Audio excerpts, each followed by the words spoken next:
Okay, so why don't we go ahead and call the meeting to order? Are there any announcements that anybody would like to make? I mean, I have something I'd like to say about Incorporation Day, but does anyone else have anything they want to say? No, I'm good. I'm all set, Diana. Thank you. I just wanted to say that we had Incorporation Day on Sunday. We had to change the event quite a bit because of the situation that we're dealing with. But I really want to thank the Hatfield 350th Committee. It was really nicely done event. They did a really great job, but in particular, Cher Nicholas, who had really spent a lot of time researching a lot about the incorporation, and then, obviously planning this and then having to replan it. And she did a really terrific job. And there were some people that helped quite a lot. And that one of them was John Novak. So I specifically want to thank John for being there and filming it, which means townspeople will be able to watch that. I'm not sure if it's up yet. Does anyone know if that video is available? John's the authority on that. So it's not ready yet, but it should be soon. And, we had nice attendance. Our legislators were there. We had a representative from the Hadley Board of Selectmen, and certainly people from the Belden family, which was a really special touch. So it was nice. And I certainly would urge people to watch that when it is available on YouTube. So just wanted to mention that in particular. And also a thank you to the fire department and the police department for making a nice effort to give the Smith Academy seniors a parade through town, given that they're not getting their full graduation ceremony on time this year. A lot of townspeople were out, and that was a really nice gesture on those two departments' part, and it was much appreciated and a lot of fun if you went out to watch it drive by. So.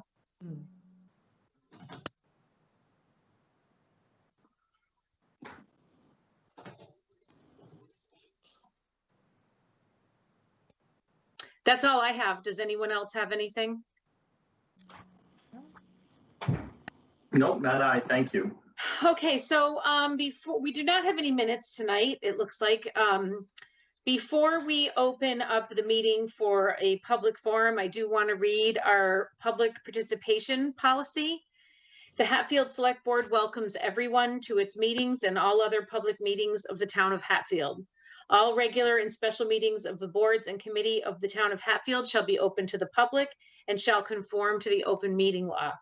Executive sessions are closed to the public and will be held only as prescribed by the statutes of the Commonwealth of Massachusetts. It is important to recognize that the open meeting law affords the opportunity to listen to the proceedings, but not necessarily participate.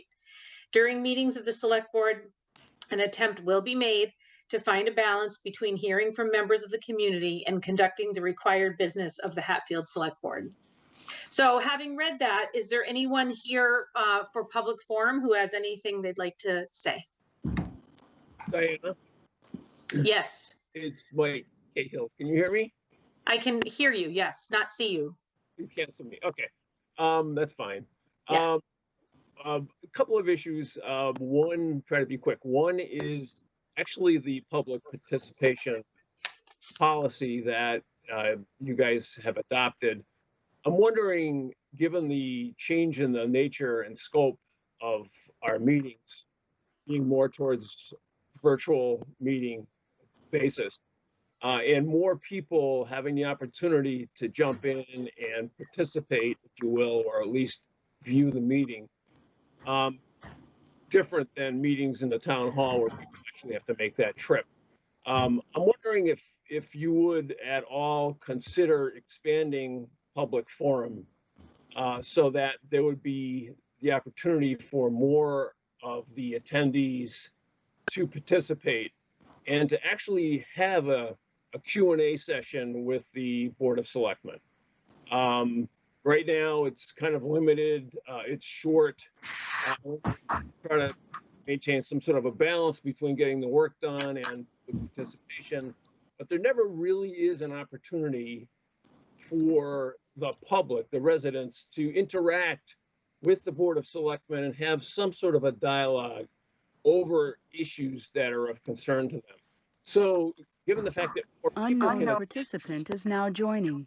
I'm just wondering if you guys would consider reviewing that policy, given the fact that we're now using Microsoft Teams, Zoom, some other technology that allows more people to attend. I mean, several meetings ago, there were 38 people that were attending the meeting that night.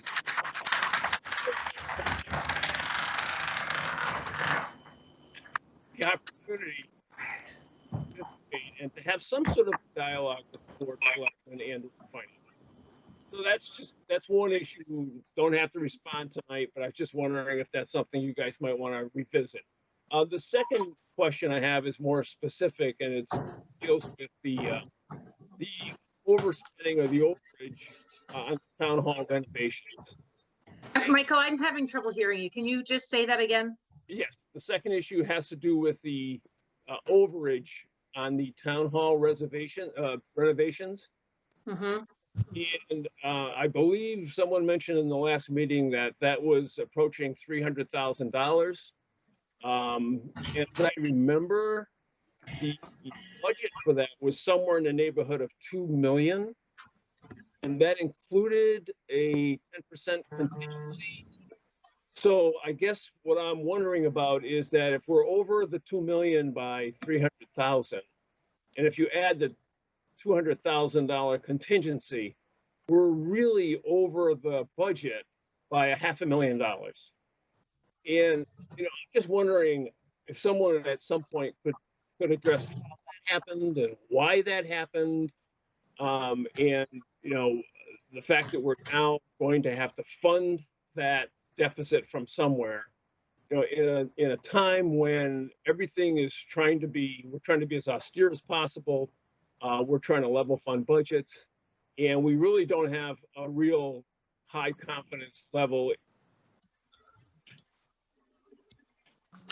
I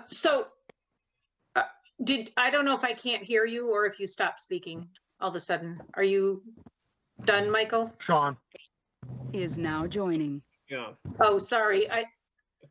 I think you got cut off because somebody was cutting into the meeting, but I get the gist of what you're saying, Michael. As far as the public policy part, Michael, you've sat on this side of the table and you know that public participation and the will of townspeople is extremely important to anyone sitting in this chair. You also know that meetings do have to be managed. So we try to strike a good balance with that. It is certainly my hope that this virtual meeting phase that we're in will be coming to a close. And of course, everyone has the ability to attend the meetings when they're held in a public place. I mean, I guess I certainly won't rule out giving that consideration, but you do understand that we have full agendas and, we do have to make sure that meetings are managed. Right. In terms of the overage, that will be discussed. And of course, anything like that, as you well know, Michael, the financial aspect of that will be completely explained to townspeople. Okay. All right. Okay, so anyone else for public forum? Okay, so hearing nothing else, I guess we should move right into our posted business for this evening. And the first item is the COVID-19 update.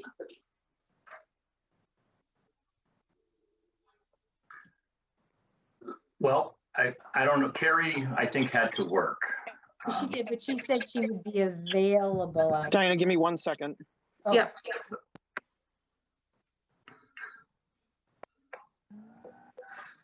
Brian, go ahead. Well, I guess I was just going to thank you, Carrie. I guess as a representative of the board since this all kind of started back in March, I would say that from a COVID-19 perspective, the Board of Health, Carrie in particular, the fire chief, emergency management director, the police chief, everybody involved, we've been meeting regularly. For tonight's meeting, the update really is nothing different, I don't think, unless something happened today. is anything different from what we may have heard last night during Emergency Management Director's message to us on the robocall. We still wait to see how things are unfolding in the state, and wait for the governor and the state board of health to update us and change or tweak guidelines as they seem necessary. At this point, I think next week is supposed to be phase 2 from a government perspective, the Massachusetts state government perspective, as far as what we're going to be doing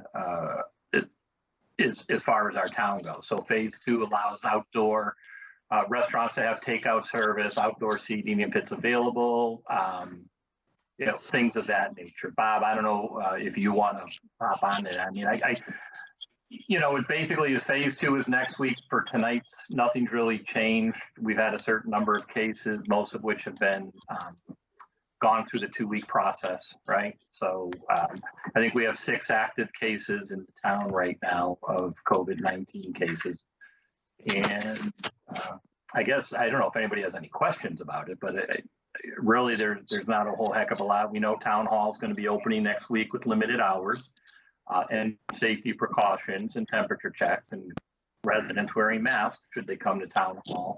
Although we would hope that residents continue to follow the practices over the last few months, if possible, as far as paying online, mailing things in, and of that nature. I don't know, did I kind of hit on all the cylinders, or Bob or Marlene or Terry, does anybody want to add anything to that? I think we covered everything. Can you hear me? Oh yeah, we can hear you. Yep. I wasn't sure if you could or not. So just real quickly, yeah, Brian, you touched on everything. Just to update, we are sending, the Board of Health key worked on a letter with me today, and we're sending a letter out to all the restaurants advising them that they need to put forward a plan to us that has to then be inspected for them to be able to open up for that outside seating.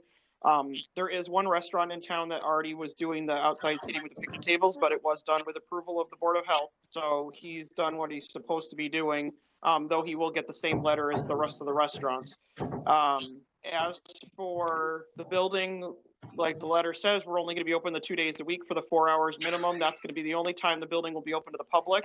And meetings at this point still need to continue being virtual for all boards and committees, because everybody's meetings have to be open to the public. So we can't be holding them anywhere else, even if it's not in a town building, just because then you have to still accept the fact that the public has to come. And if that happens, you could end up with over that 10 minimum capacity. So that's really where that all lies. Great, thank you. Bob, did you have anything to add to that, or any questions, or? No, I think we covered everything between the two of you. Okay. And I think people are getting the message for 2 weeks in a row about, how the town hall is going to operate moving forward. Just realize that it will change, hopefully, after about a 2-week time period as we do the phased approach. Yep.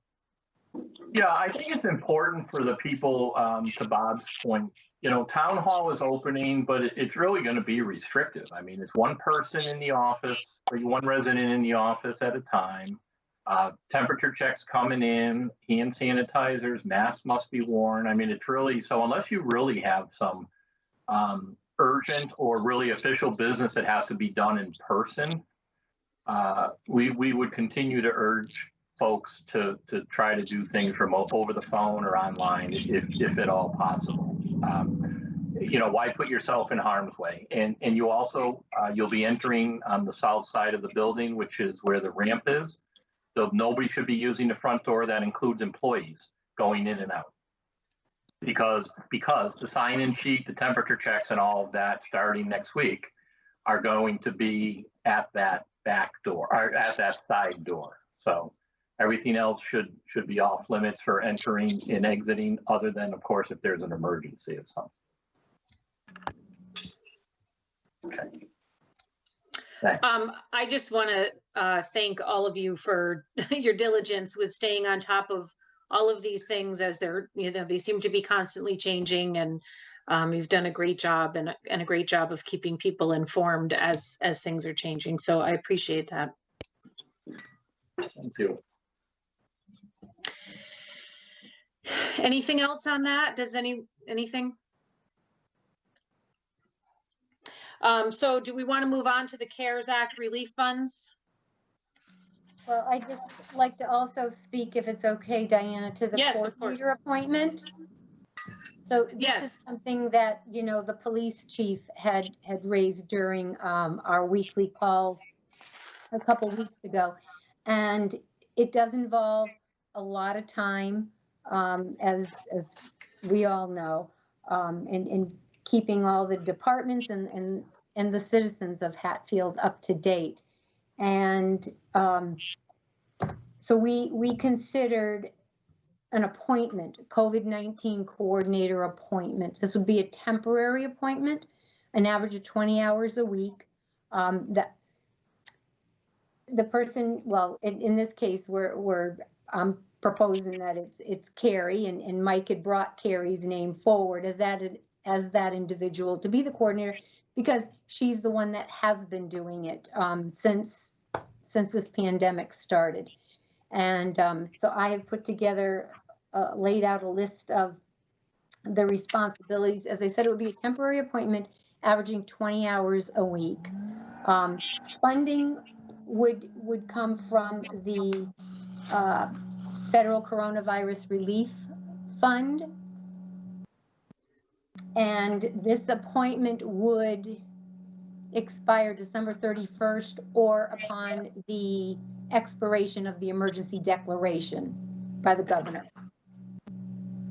I think that on top of that, if I may, I think that what we need to keep in mind, so we did have the conversation with Chief DeKoschak and Marlene and myself, is, you know, we should have, the town should have, as other cities and towns have begun to do, have a point person to kind of be the COVID-19 liaison, not only inside the town, but externally to all the government agencies and the different things that are going on in the world. And we didn't see that starting from scratch made any sense. You know, it seemed to, why not have somebody that's got some experience and has been moving forward and keeping the town abreast and working on behalf of the town. And it just seemed like a normal progression, I guess, for lack of a better term. So that's the reason for the candidate that we've spoken about. Yeah, I mean, I would just add that, just to piggyback on what you're saying, Brian, that Carrie has been doing this all along, and you know, really stepped up and has, it's just unbelievable how much time she's put in. I mean, I talk to her regularly. I know for a fact she's talking to officials from neighboring communities about things and state officials. And so to try to put anyone else in there at this point, I mean, she has the knowledge of specifically what's happening here in Hatfield. She has the broader knowledge of how we have to handle this in general. And frankly, to open any kind of search would be, there'd be a lot of time wasted. So I think that, you know, it just makes perfect sense to have her,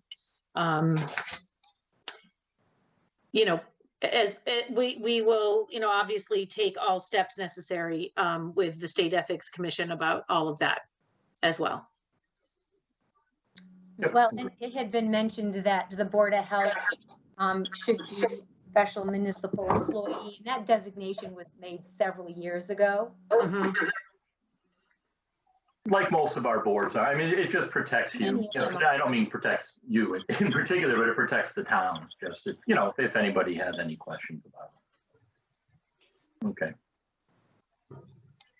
Diana or Ed, did you guys have any further questions? No, On that particular topic? I do not. Okay.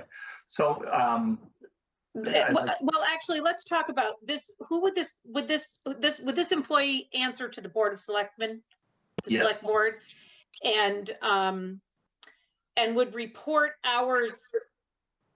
It's an hourly position, so those hours would need to be kept track of and reported. Oh, yes, absolutely. Yes. I mean, I think that's a really important piece of this because it, you know, I think townspeople would be probably pretty surprised at the number of hours this actually takes to respond to something of this magnitude. I would agree, and I think people also need to keep in mind that especially larger cities, they actually have Public health agents. Boards of health. I mean, true, like full-time health agents, and we don't have that luxury, nor have we needed to have that in the past. But different circumstances, bring up different ways to handle them. So it for sure has eaten up a lot of time, not only for Carrie in the health department, but for the emergency management director, the police chief. I mean, and everybody. I mean, Everybody. Marlene has had extra work. Everybody's going to say that everybody, and everyone's has been flexible, and it's been great. But we need to continue doing what we're instructed to do so at the state and national level. We need a person, that person to help guide us and help guide our emergency management services as things continue to unfold, so, and get better. Well, and we've had that person. Right. We've had that person, right? Yep. Just want to be clear about that. Okay. Yeah. Ed, did you want to add anything? Well, I just wanted to say, I like the idea. Everything makes sense. I did request just legal to make sure, because Carrie's a member of the Board of Health, and if she's going to get paid, how does that work? Because there's been some issues in the past with people getting paid from more than one position, but I believe our legal has sent a ruling on that, and if she's a special municipal employee, then it's no longer an issue. Is that correct, Marlene? So I think I just make sure our T's were crossed and our I's were dotted. That's all. Exactly. That's a great point, Ed, and you're right. And that designation already happened years ago, so that was great. And that designation exists for the entire Board of Health, not anybody in particular. It's whoever's on the board at the time. So. And this money that we're spending can be reimbursed through the CARES Act, correct? Actually, this is not a reimbursable grant. The town is going to be given through the relief fund $289,000. Separate funds, yeah. In funds, right. So we need to put together an estimated budget to file with the state, and we don't have to use the entire $289,000 right now. We just need to put something through to the end of June, and then they will forward funds to the town. But that can cover this expense. Yes, that's what I'm saying. Oh, so it will be taken care of through the funds that are being allocated for communities to handle this crisis. That is correct. Right. All right, I'll make a motion to temporarily appoint Carrie Flaherty to the position of COVID-19 coordinator, I guess, for lack of a better, on behalf of the town of Hatfield, for lack of a better term. Does that suffice, Marlene? Is that that terminology? Okay. Okay, I'll second it. Okay, so there's a motion and a second. Any further discussion?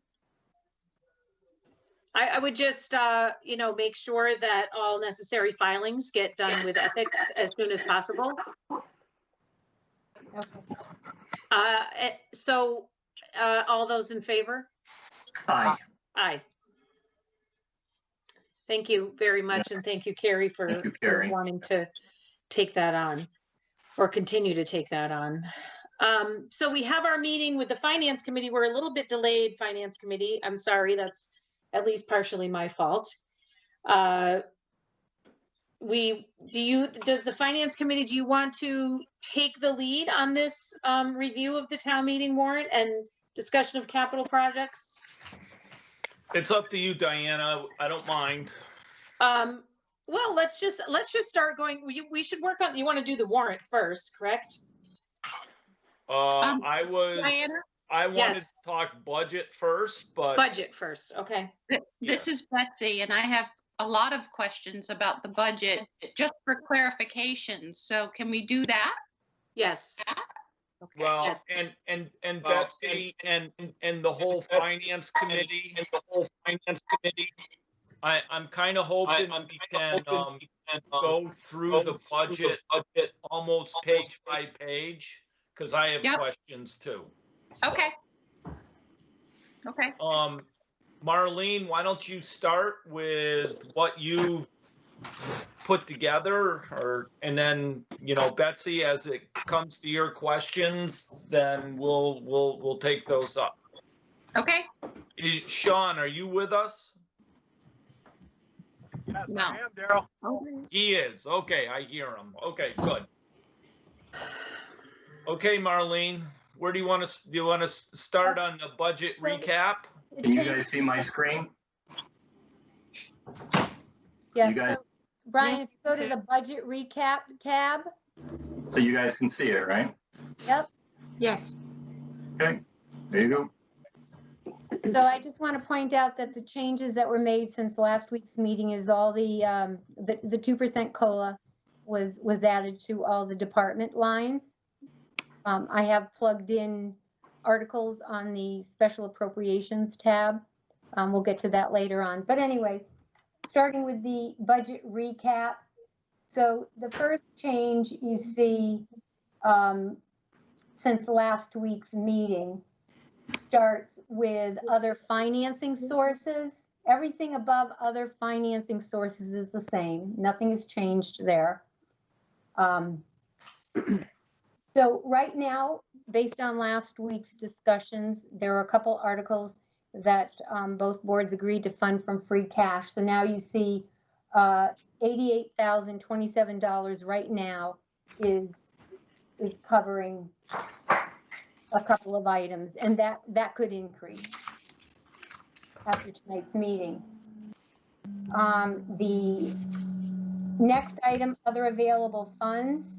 So that number comes from other financing sources page. And that number changed because I added the free cash number to the other financing source. And I've also added estimated receipts to fund articles. So that number has increased since last week. Last week's number was $327,129. It's now $439,635. So you added the remainder of the free cash to that line? I have not used all the free cash yet. So what free That's just- cash did you add to that? So those two items that are funded from free cash is articles, let's see, Article 5. Yeah, That's for $33,466.83. Those are the fund balance deficits. correct. And Board and Finance Committee also agreed to fund $54,560 for unforeseen special education expenses from free cash.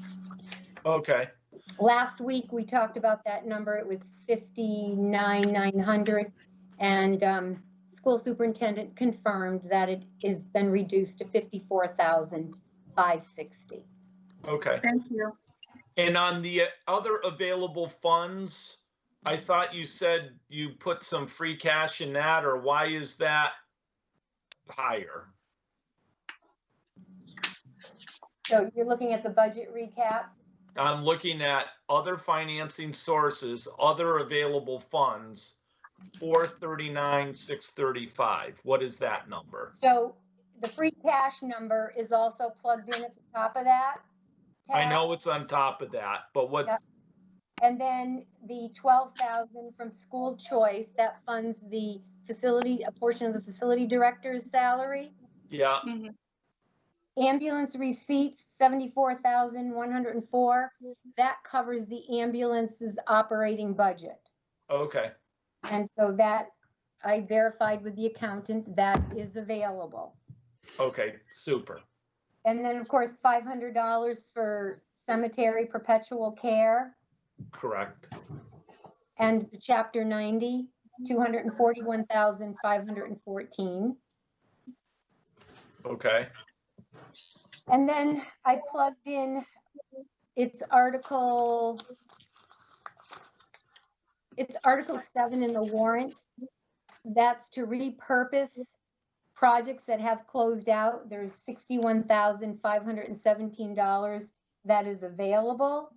And Oh, and yes, I I'm see. recommending that be repurposed to offset the town hall construction project deficit. Great. Okay. And then also, there's an article to fund Council on Aging renovations.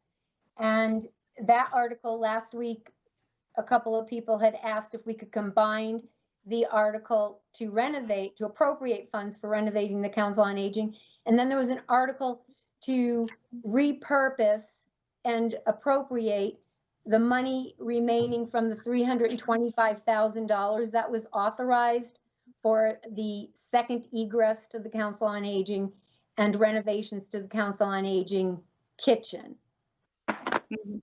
So we anticipate, let's see, Is that the 50,000 that's there? So the 50,000 is a number the DPW director estimates for construction costs to renovate the Council on Aging. I'd like to talk to Phil some more about it because I want to make sure that we're comfortable with that number. I think there is $216,619 that will be available from the 325. So perhaps we either put all of that 216 in there or at least the larger sum if Phil agrees. So even if we put the entire 216,619, we appropriate that for Council on Aging renovations, chances are we're not going to use it all. That will just close out and fall to free cash. Well, can we use what's left of that to help pay the overage for the whole project? You could use some of that won't be enough. I know, but. Yes, but you could apply that towards the. But we don't really know what that number is yet because we haven't done the COA project. Correct. As I said, Phil's estimating 50,000. I just would like to be sure of that number. And Okay. Phil may be. Phil, I know he has received some quotes and he's still waiting on a couple others. Well, and to be honest with everyone, I don't trust any numbers right now, especially when we're looking at over $200,000 overage on the whole project. So I don't, I just don't trust any numbers right now. I understand. So that whole column, other financing sources, Okay. totals to $439,635, which you see on the budget recap there. Yeah. Other financing. Then if you go down, another change, so total receipts from all sources changed. Last week, total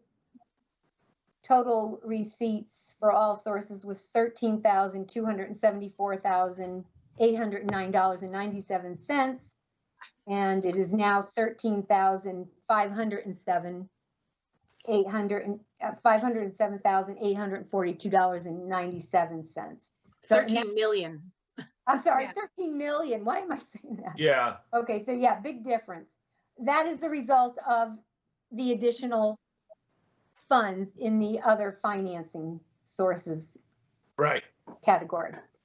At the bottom of that budget recap, other amounts to be raised. Can you scroll down a little bit so we can see that? Whoever's controlling this. Yeah, Brian, can you scroll down on that tab? I'm at the bottom, right? No. No, Further down.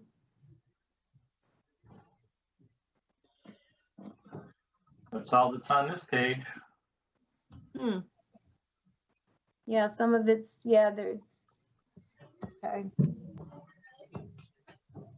So I am looking at it on my other computer. So what were you saying about I the, was going to say that other amounts to be raised is less than the number we were looking at last week.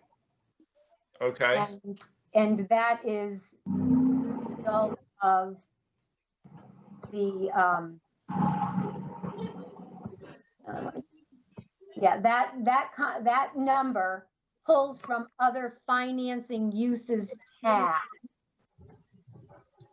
okay, So if you go to the other financing uses tab, other financing, okay. uses tab. okay, So line 10, CPA unappropriated, unreserved. yeah, Last week, that was 548,000. So that has been reduced to 300,845 because we're using, of the 548, 300,000 represents the CPA revenues from the CPA revenues tab, and then it reduces the amount of CPA that's covered, CPA funds that are covering the articles in the special appropriations tab. Yep. Does that make sense to everybody? Yes, Marlene, while we're on that page, On the financing, other financing uses page, yes, there's a blank next to previous fiscal year appropriation deficits. correct. So if last week the Board of Selectmen and Finance Committee had suggested or recommended funding the prior year expenses, there's an article for prior year expenses. Yep. Last week I was looking at about 1,800 and it is now 2,500. I do not anticipate any more prior year expenses. So if you want to apply it to taxation, then that number would go in there. I had a conversation with the accountant. Yeah. The accountant recommended taking it from free cash because what happens is it carries over to fiscal year 21, so we wouldn't be able to pay those bills until July 1st. And her thought was that the amount is so small that it would be appropriate to cover it from free cash instead of taking it out of taxation. That's fine. I'm writing it down. okay, So if you do decide you want to raise it from taxation, that number, the 2,500 would plug in to that column, the prior year appropriation deficits. Got it. All right. Anything else you want to lead with, Marlene, or shall I just ask my questions? Go right ahead and ask your questions. That pretty much completes the budget recap unless anybody has any questions about that. Betsy, before you ask your question, before we leave this page, these appropriation deficits. Yeah. And I guess my question is, we talked about, at some point we're going to have to resolve some of the balance issues, right? I don't know if that's the right term from previous, and I can't remember what that number is. That wouldn't show up on this appropriation deficit page, would it, Marlene?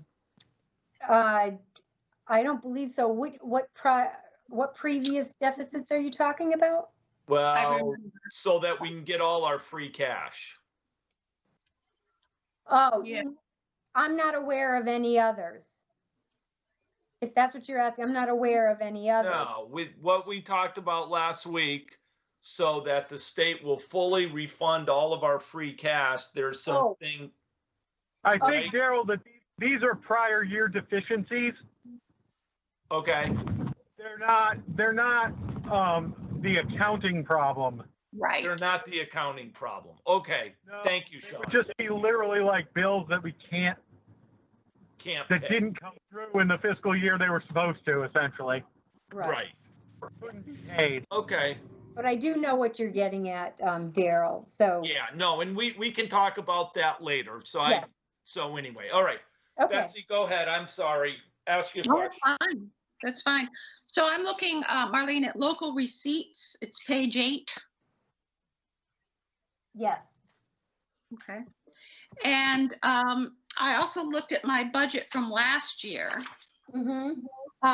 And in my budget from last year, we had for penalties and interest on taxes and excise, Yes. we had estimated only 25,000 last year.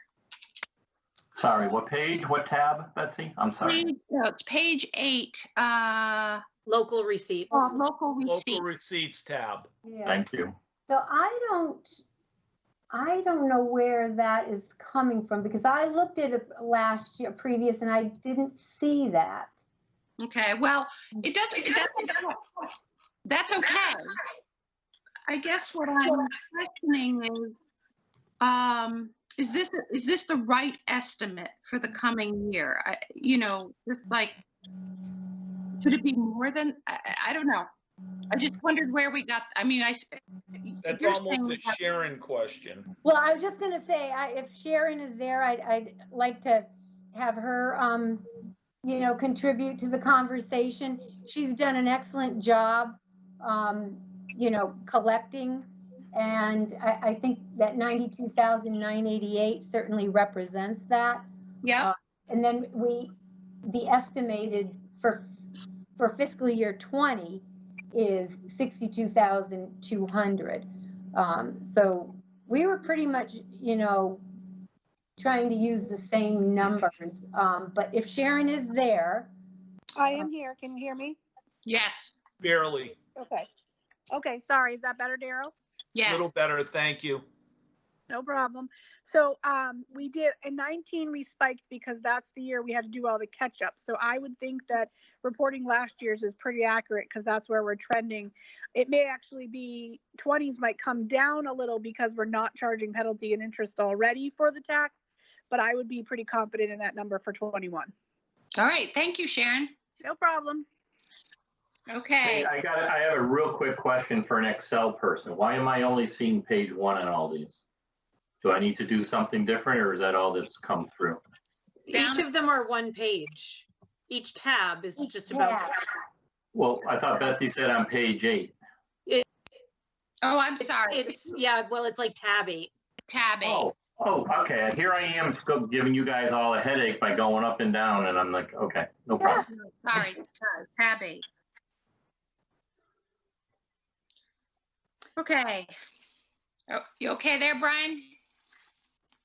Okay, Betsy, what's your next question? The next I'd be good. question is on the general government page, which would Where be is the it? 11th Yep. tab. Budget, general government, okay. Yeah. So the one thing I was concerned about is line 175 with the planning board. Mm-hmm. We had suggested including more money for them because of the consultants they've been hiring to deal with the cannabis growing situations. Yes. Is that going to be a one-time thing? We're going to use it, bring it in from free cash, or is that something they need to plan on having every year? My understanding, conversations I've had with Bob Wagner, they would like to be able to, well, they would like to utilize a consultant from time to time when necessary. I think that's wise. Yes, I mean, we don't have, it would be nice if we had a shared town planner. And Yeah. that's something Bob and I have talked about, and someone with the skills and knowledge, then you wouldn't need to hire a consultant, possibly. I mean, you may on occasion, but, you know, they're,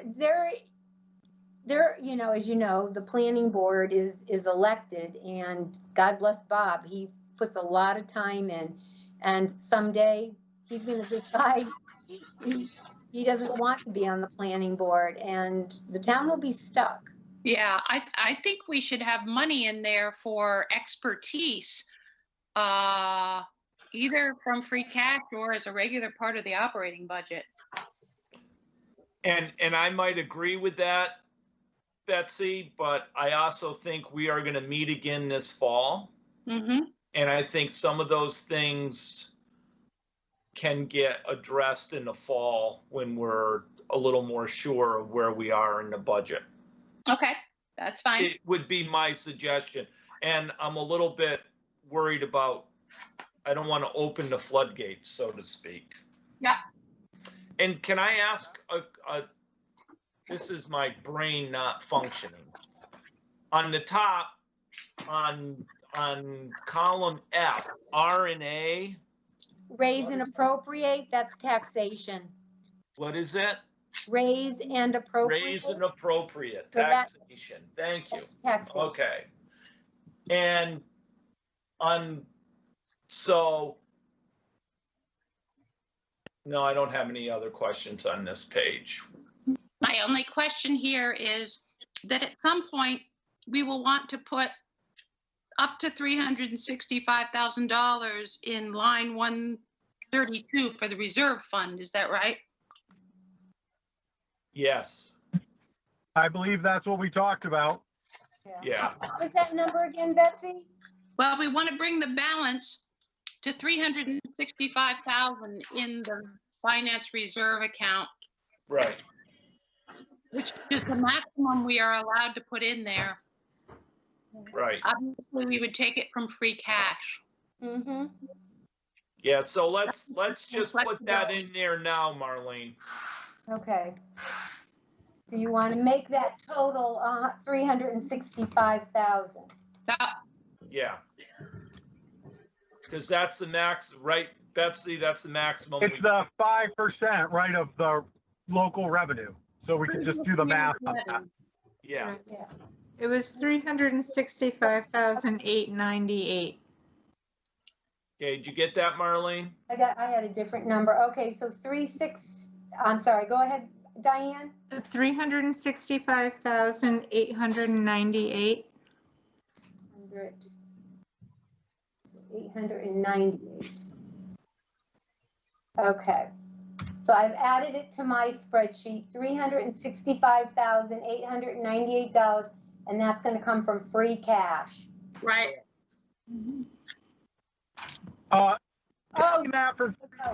Taking that for all from free cash though would free up $35,000 in the budget, right? No, I'm on the wrong line. I was just, okay. Yes, it would, Sean. Down to Last reserve. year, we appropriated $35,000 from taxation, I think. Right. I thought it was 30,000 in the reserve. Or maybe 30,000, yeah. I'm sorry, Sean. We appropriated 30,000 and then we added money from free cash.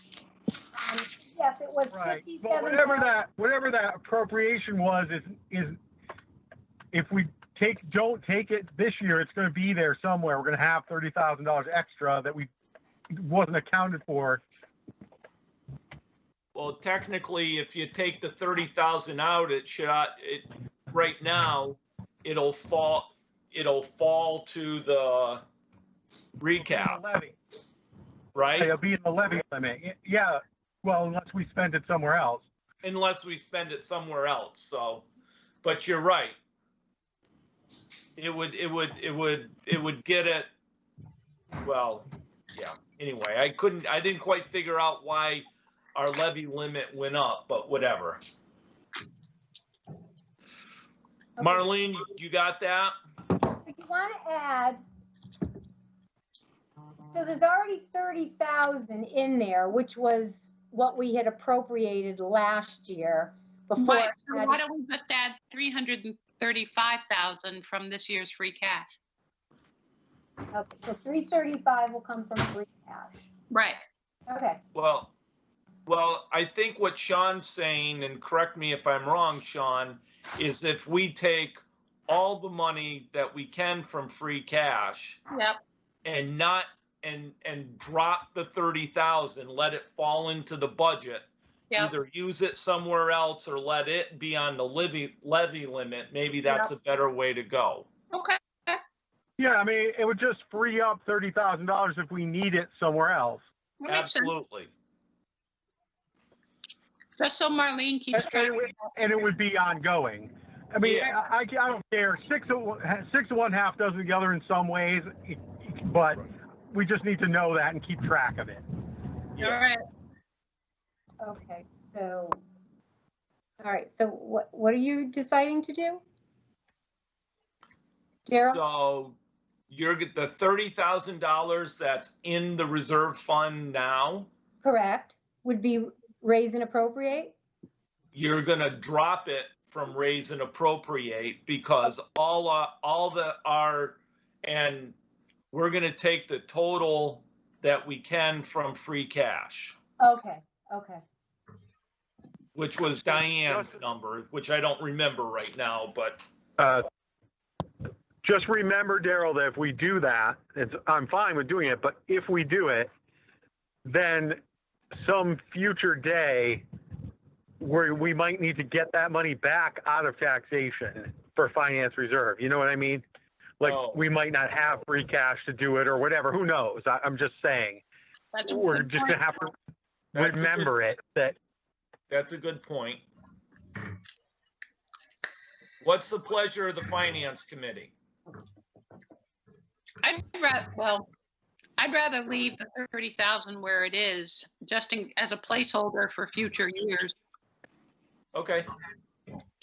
Yeah, well, yeah. Then you could always use it if you have to. Exactly. We could all, you know what I mean?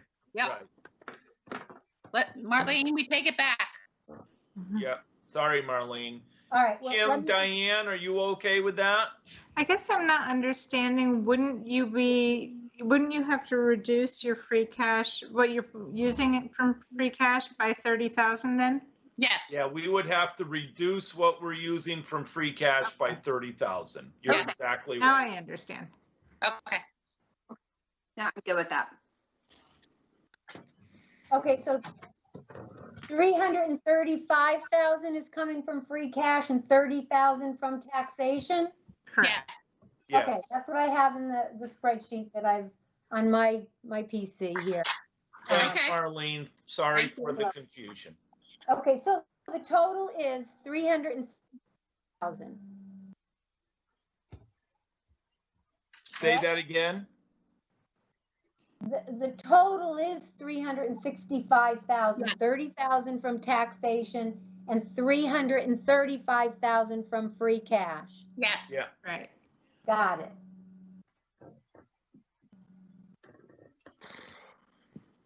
Okay. Okay. My next question is on the Public Works tab. Sorry to butt in, but I just overheard a mistake. Okay. Oh, Okay, so your original number was 335, 898. Yeah, we don't need the 898. Okay, fine. Why? I don't know. It's confusing. I don't know. You just make it I don't know. I'm just thinking you maximize what you can take out of free cash. That's all. All right.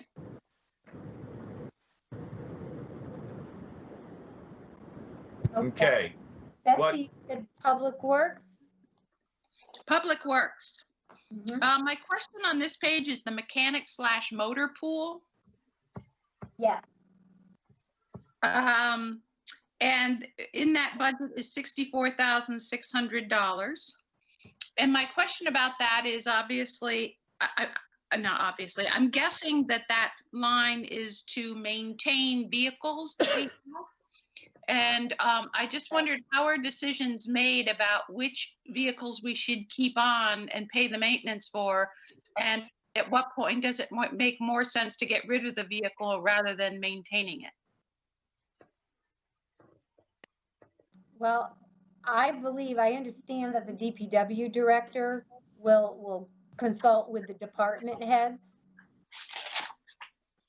Okay, and the department heads would be DPW, the police force, council on aging.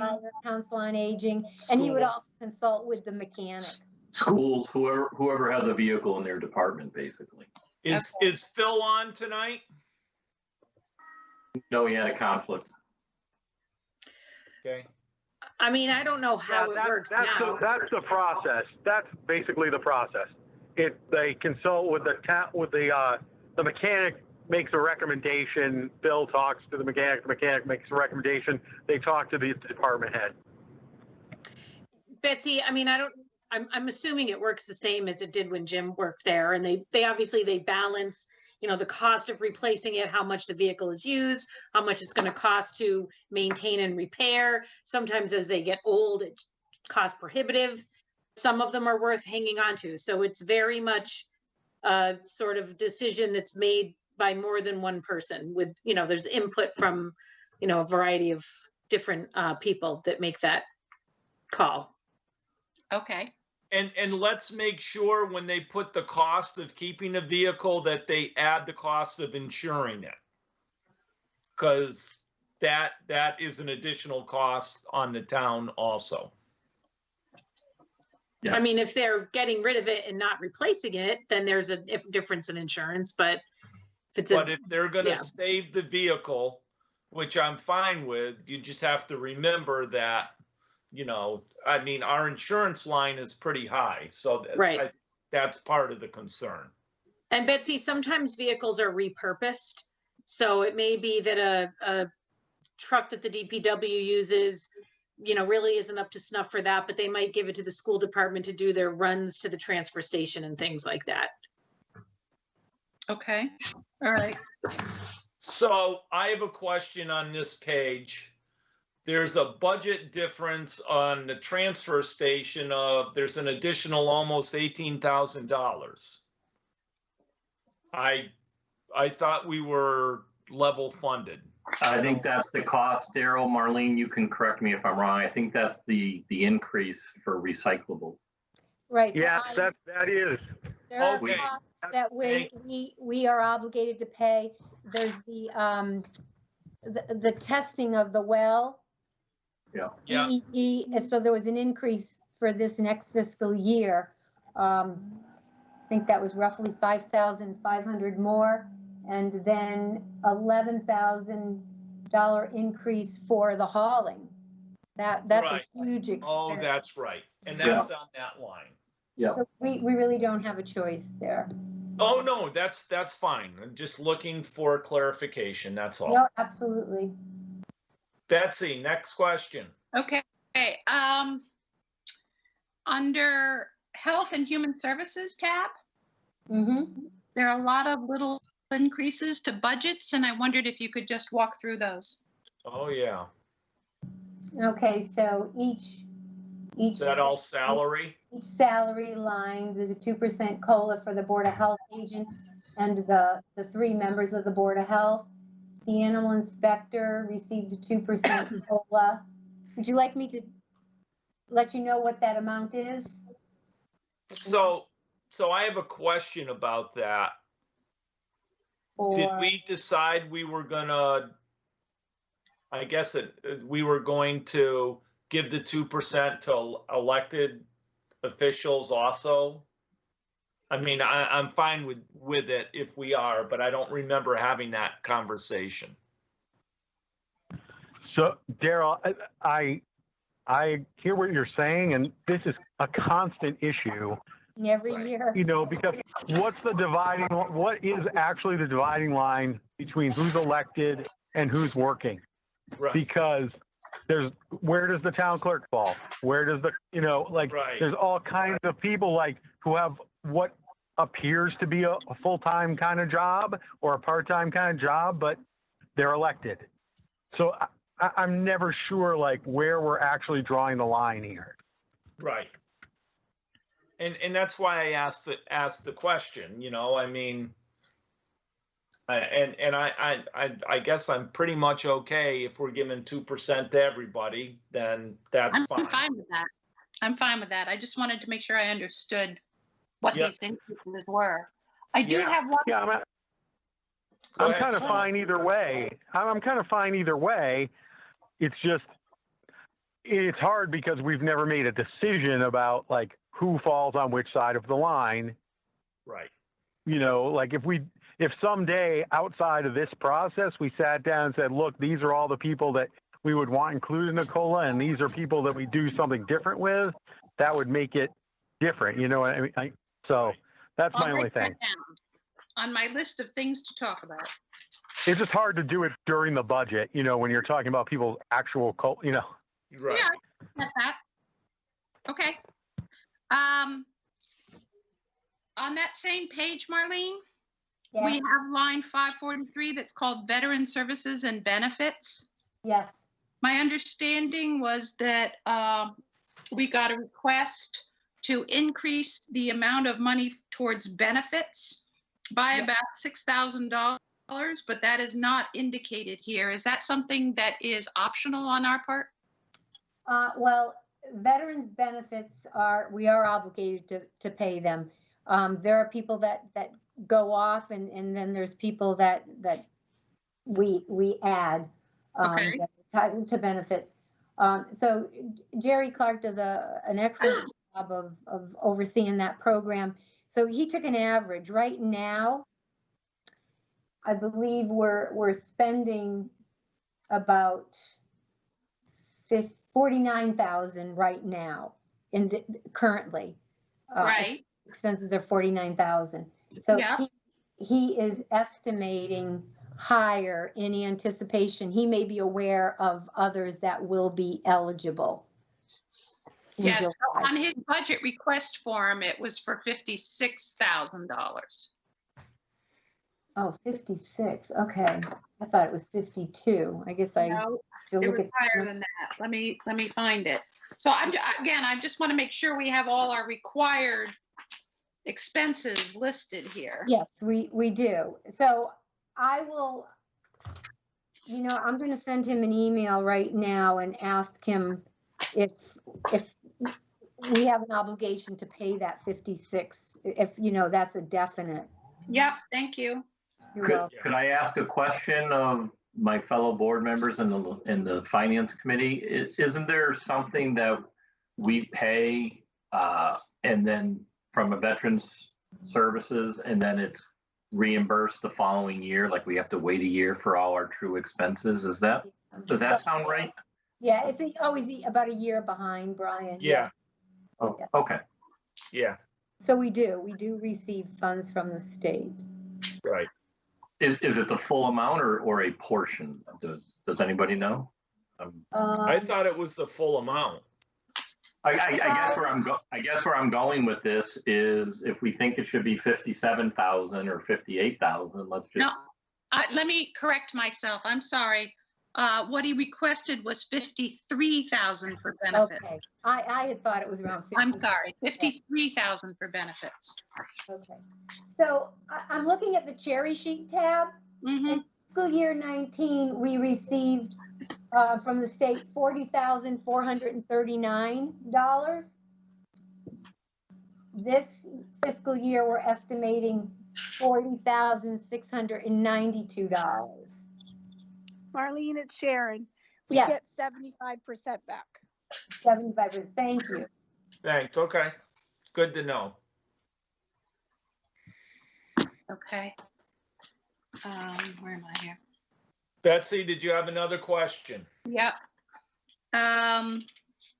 Just wanted to make sure that with this proposed increase on the library line 610, the budget difference was a $2,048 increase, that will allow us to continue to be accredited within the state system?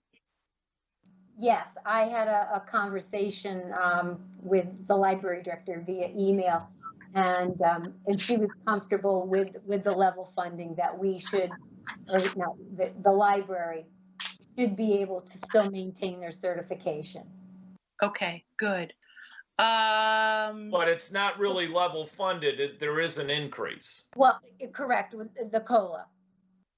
with the COLA. Thank you. Is that in the salaries? However, Yep. Sorry. My the bad. director was very clear that if we were to cut budgets, then they would be jeopardizing their certificate. That would jeopardize their certification. Okay. My other question was on, might have been a different page. Hang on. The police force are requesting an additional $2,000 for equipment. Mm-hmm. See if I'm trying to find the tab. Sorry. I just wondered if we know what equipment it's not a one-time purchase that can be done through free cash. It needs to be added to the regular operating budget. Right, I just wanted to make sure that everybody understands that that has not been added right now. Okay. So I will confirm what that is for. I believe it's for equipment for like, you know, gun holsters, the taser. Oh, okay. So things like the budget difference that you're showing for line 210 for the police does not include that $2,000. no, that's level funded. Still, Okay. 20,000. That is. So the only difference would be salaries. Correct. Again. Correct. Okay. All right. Then I think those, I think those are the only questions Can, I have. okay. While we've got Sharon, I would like to go over the debt service thing. It looks like some things are coming off this year. Is that correct, Sharon? Yes, that is correct. And then there's a few things adding. Okay, I'm on so, that page myself. sorry, so guys, am I on the right page? And if you could tell me the tab you're on as you're about to speak to something, then I can make sure it's on the screen where everybody can see it. Yeah, you're on the right page, Brian. Okay. And Sharon, can you just go over what's coming on, just give a quick what's coming off? Yep, hold on one second. I'm gonna get the sheet that has it broken down. Okay.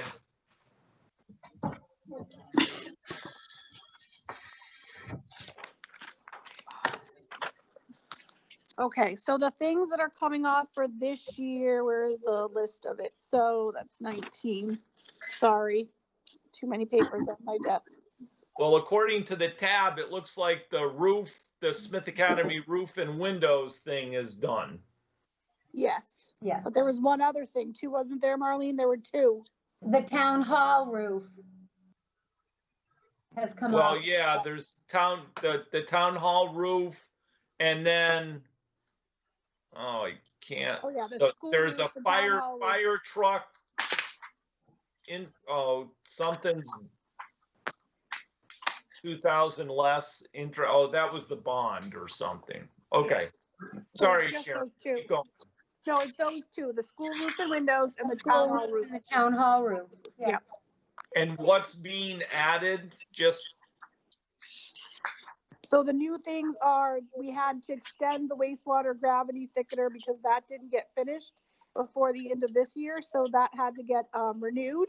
And then we're also going to, well, there's discussion about whether we want to, how we want to handle the deficit for the town hall renovations.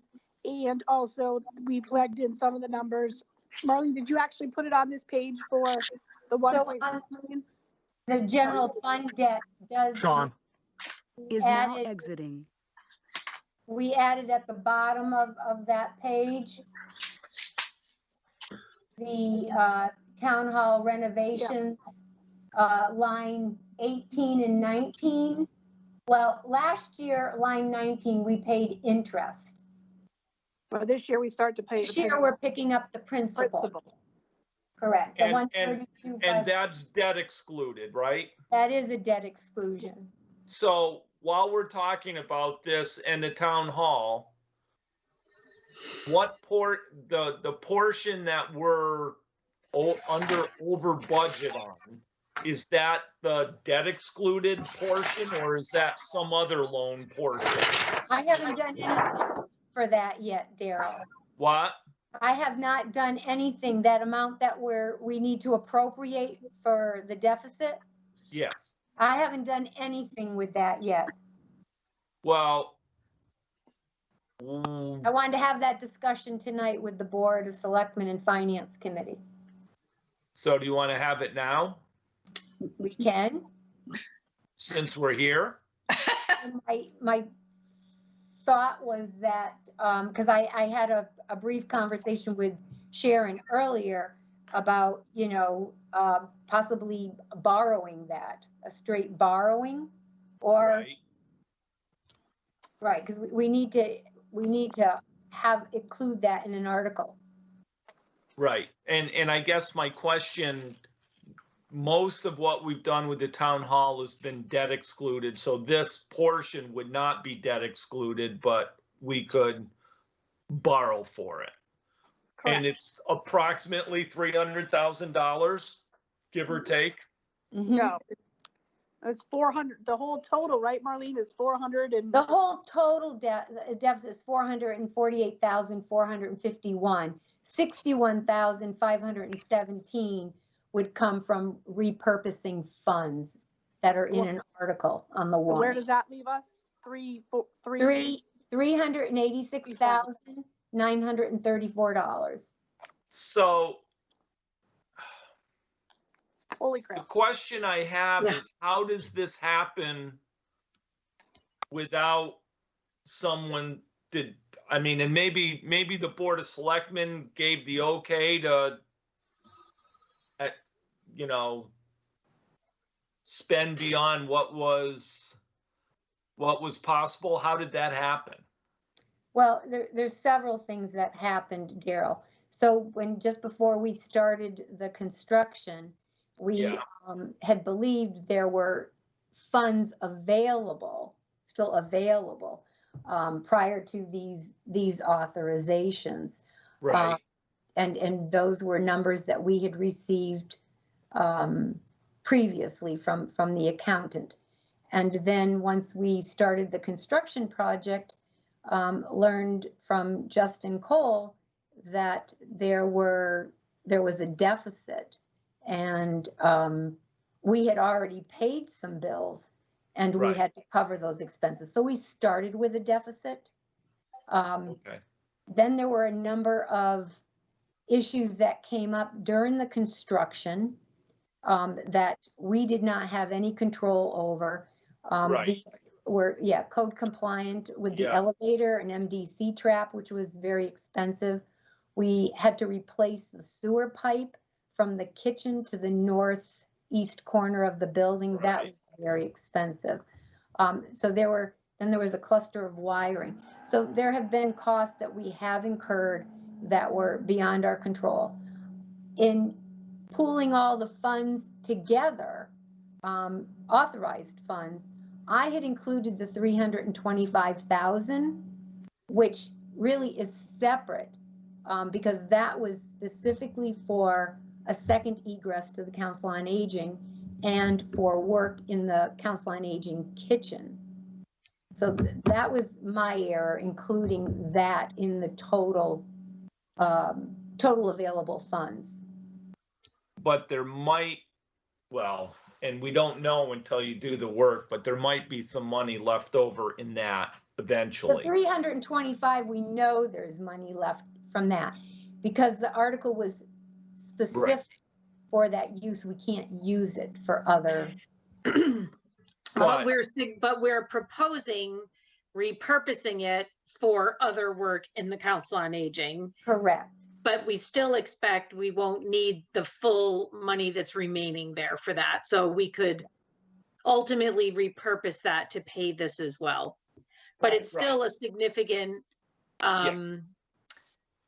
deficit. I mean, I don't know how, I know when things are big, I guess there's some things you can't anticipate when you're doing a project, but there were things. This is a big overrun. It's a very big overrun, and so none of this is. I guess who should have been responsible for knowing that these things should have been included in part of the bid? And is there any onus on the contractor to Right. cover some of this? Or the architect? Or the architect? I mean, it just Yeah. seems, I mean, you're talking about Yeah. 25% of the cost of the project as And- a 25% cost overrun. Yeah. Is really significant. And we, as a town, those of us working with the architect, do feel that there were a few items that the architect should have been aware of, particularly with the MDC trap related to the elevator. That was a big expense. As I said, And we have no recourse with them? Probably not. certainly a conversation I could have with town council.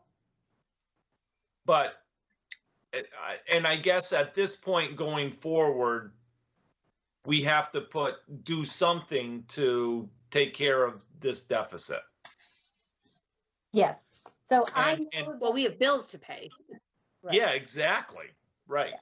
So the 448,000 does include the balance to finish the project, including the retainage, and also a change order that's to take care of the wiring in the back, which is now the fire pump. Okay. And there were some other smaller items. When I thought that when we, because I mean, I came into this at the tail end, but if I recall over the last year, there were a few things that were discussed at select board meetings that were overruns, but there was money to cover them. So now I remember we had $83,000 left and we took some things out of there. I mean, I don't remember the specifics of those things, but I'm just throwing that out there because Yeah. it didn't appear to me that we had any idea the scope of this cost coverage. Well, we have incurred additional construction administration costs from the architect as well, due to these other problems that surfaced. That perhaps they should have recognized in the first place. Well, the sewer pipe, we had no way of knowing what we were going to find with that. That really is an unknown. I would say that was the biggest unknown. And then electrical wiring downstairs in 2 different places. I don't know if I'm missing, those were the unknowns. So, There was an issue also with the above the ceilings in the back of the Council on Aging, what is considered the library. There was some insulation back there. Is that true, Ed? I think it was insulation. Yes, they said they had to remove the insulation and make it code compliant. Right, so that was another cost. I mean, Well- we started again. We started not having the correct information about how much money was available. That was at the very beginning of the project. And as Marlene said, the elevator, they said, now you need a pit outside, you need a pump. That was like 50, 60,000. They said it's now required, it's code compliant. And then we started moving along, and then we had the elevator dug up the sewer pipe, and then the plumbing inspector wasn't happy with a change in the kitchen, and then the wiring downstairs that was discovered, and the new wiring that's discovered in the back that was in the fire pump room, and they were saying that after the ceiling. So I mean, we started in the hole when you take away the 325, we're already in the hole at 325, which was bad accounting. This project's been going on for 8 years, and every time we go out to bid, it turns out to be more because we're behind, we're not up to the codes, and it's just been a frustrating thing trying to get this project completed. Well, it's finally done, and now we're finding out that the 325 was part of our original setup. So if you think about it, you take the 325, we're like $100,000 over, and the 100 grand over is for all these other things that popped up that were unknown. So, I don't know, we all came in this project at the very end. It had been prior designed. The other item that happened with this project was originally the water pump from the street was supposed to be sufficient to supply the sprinklers. And as the project got close to doing, they said the street pressure is no longer sufficient. You have to put in a fire pump. And we said, wait a minute, it passed this last time. So they retested it and said, no, now you need a 400 amp, 480 volt separate service to feed the fire pump. That was another unknown and where that came from, but it's just been, as we keep waiting and moving on, the codes change and it becomes more and more complicated. I don't know if that sort of helps explain some of the deficit, but you know, bad bookkeeping, unknowns, an old project from 8 years ago, code changes. I don't know what else I can say on the matter. Thank you, Ed. Thanks, Ed. Appreciate it. I guess the question is, and I guess, Marlene, you had talked to Sharon. I mean, the only way I see possible to take care of this is we've got to do an additional borrowing to take care of it, because unless we want to totally tap our free cash and totally tap our long-term savings, then we got to borrow this money. Yeah, I would agree with that. Yeah. Unless somebody else disagrees and has a different idea. I do not disagree. I don't think that tapping free cash is the way to go, given so many of the other financial things that may be on the horizon. I would encourage the Board of Selectmen to take all appropriate action to, you know, maybe get the architect. I mean, architect should have known about some of this stuff. So, but anyway. All right. This is Betsy. I wouldn't be opposed. I mean, we have about $120,000 of free cash that we haven't yet dispensed. I mean, we could definitely reduce this deficit. What is the final deficit, Marlene, as best as you can project it when you take out some of the things you're able to apply and repurpose?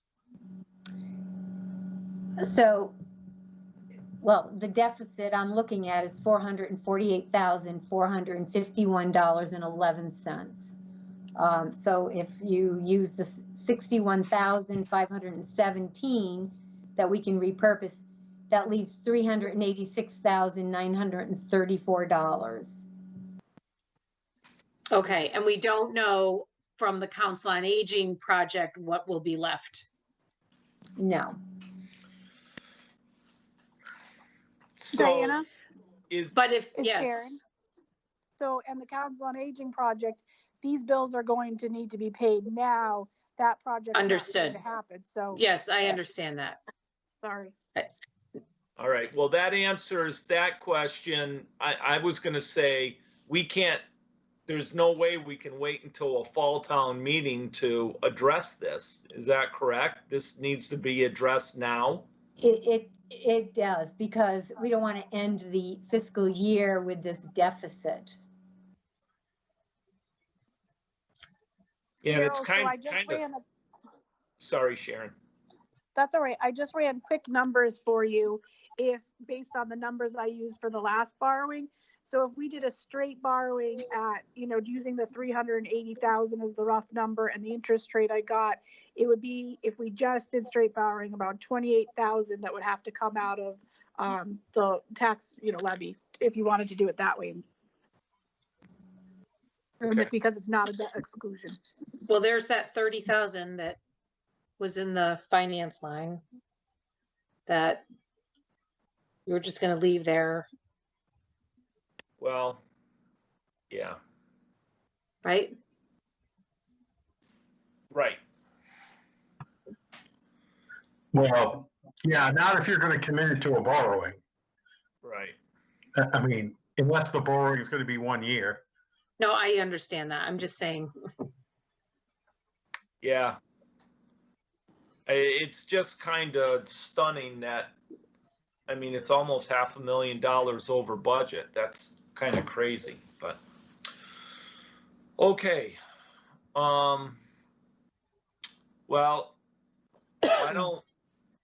why don't we spend the next, why don't Sharon and Marlene and let's see if we can come up with a solution, a borrowing solution, that, well, if you were going to add a warrant to this town meeting, you would have to do that pretty soon, don't you, Marlene? Yeah, I would, I can consult with town council tomorrow. We have an article on the warrant to appropriate money for the deficit and repurpose those funds. And if it's possible to include language to borrow instead of adding an additional article, I think if we can just include language in that article to borrow. Right, and there's no issue since the work is already done of actually doing the borrowing after, usually you get approval from the bank to get the loan before you actually spend it. Are we going to be able to get approval for a loan that we've already spent the money on? Sure. Okay. I mean, I would imagine. Sure. Could I ask a question on that particular page? Not about the town hall, but Sharon, you made a comment earlier about the thickener, at the wastewater treatment plant, Yep. gravity. Is that supposed to be on this page somewhere? Or do we No, need to... it's on the enterprise debt tab, Brian. No problem. Thank you. Just wanted to make sure it was somewhere. Thanks. Sure. That's all I had, Daryl. Thanks.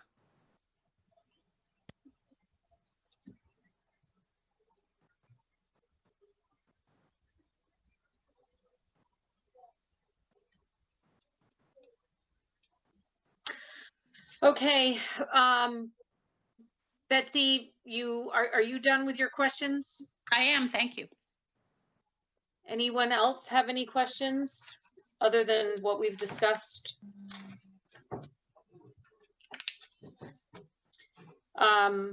So are we ready to move on to the warrant articles?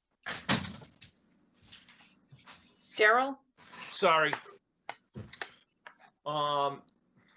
Oh, are we done with the budget? I guess I'm not really done with the budget. Okay. I just want to make sure with the finance committee, are there any other questions on the actual budgets that we've talked about?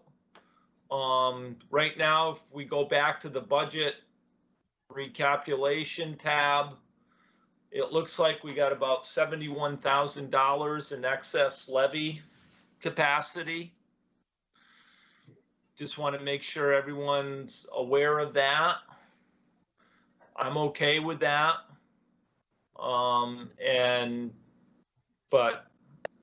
And I assume that the plan is still that we'll carry forth, we'll have a town meeting this fall, and once we're certain of have a better idea what our numbers will be. Yeah. I'm just hesitating because of this this construction overrun we were just talking about. I guess I'm tempted to put some of free cash towards it. I'm trying to think why. I guess I haven't really thought it through. And we have time. We can plan on meeting next week. We can. What do we have? One more. When is town meeting? Remind me again. June 16th. June 16th. So today's the 2nd. So if we planned on meeting next Tuesday, and that would, you know, we could kind of finalize. Marlene's got a couple of small changes that she has that make to the budget. And I would be interested in knowing what that loan will add. Would that be part of would that loan be paid through taxation or through a debt exclusion? Through taxation, Taxation. right? So I Sharon, would, could you I would confirm? be interested in knowing what the increase would be.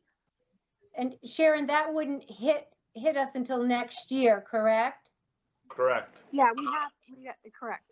Right, okay. Yeah. I mean, again, I'm just thinking out loud, and I'm happy to be more coherent next week with any luck at all. But I just feel like when you have overages like that, you should try to pay them off rather than just taking out more debt. But anyway. No, whatever. I'm with you, Betsy. I'm struggling with the whole thing. I mean, I'm kind of stunned at the size of the overage, and I understand that there was some accounting, you know, issues, and aren't we all sick of hearing about accounting issues? But you know, that was probably as big a part of the issue as anything. That was, you know, there was what did you say, Marlene? $325,000 we thought that could be used that we can't be used. Right, I had calculated the 325 with all the other authorizations, yes. Yeah, and that 325, some of it has been used specifically for the purpose that was voted. Right. Yeah, and so, you know, we do have, you know, if we decide to borrow it, we can also, once they're done with the work on the Council of Aging, if there's some excess money from that particular project, then we can assign that. We can, you know, ask that the town repurpose that to pay off a portion of that debt. So. Exactly. Anyway, all right. I don't want to belabor this. Any other questions with the budget from the Finance Committee? I had a question. So we still have like $108,000 worth of free cash that we haven't done anything with. Yes. So what happens with that? On July 1, it will fall to, you know, it will be unavailable to us until the, hopefully this fall, until the. Put it in stabilization? Well. Why wouldn't we use it towards this debt? Well, actually, it makes more sense to keep it in free cash because just given the circumstances, I'd rather have it available in the fall than not at all. Yeah, but we have no way of holding it. We've held what we can. That's what I'm saying. We've reached the limit of what we can hold, right? Right, but it'll be available to you again in the fall? Yes, it will. Well, theoretically, it will be. That hasn't happened. When was the last time that happened? 10 years ago. A long time ago. So theoretically, the answer is yes. Okay.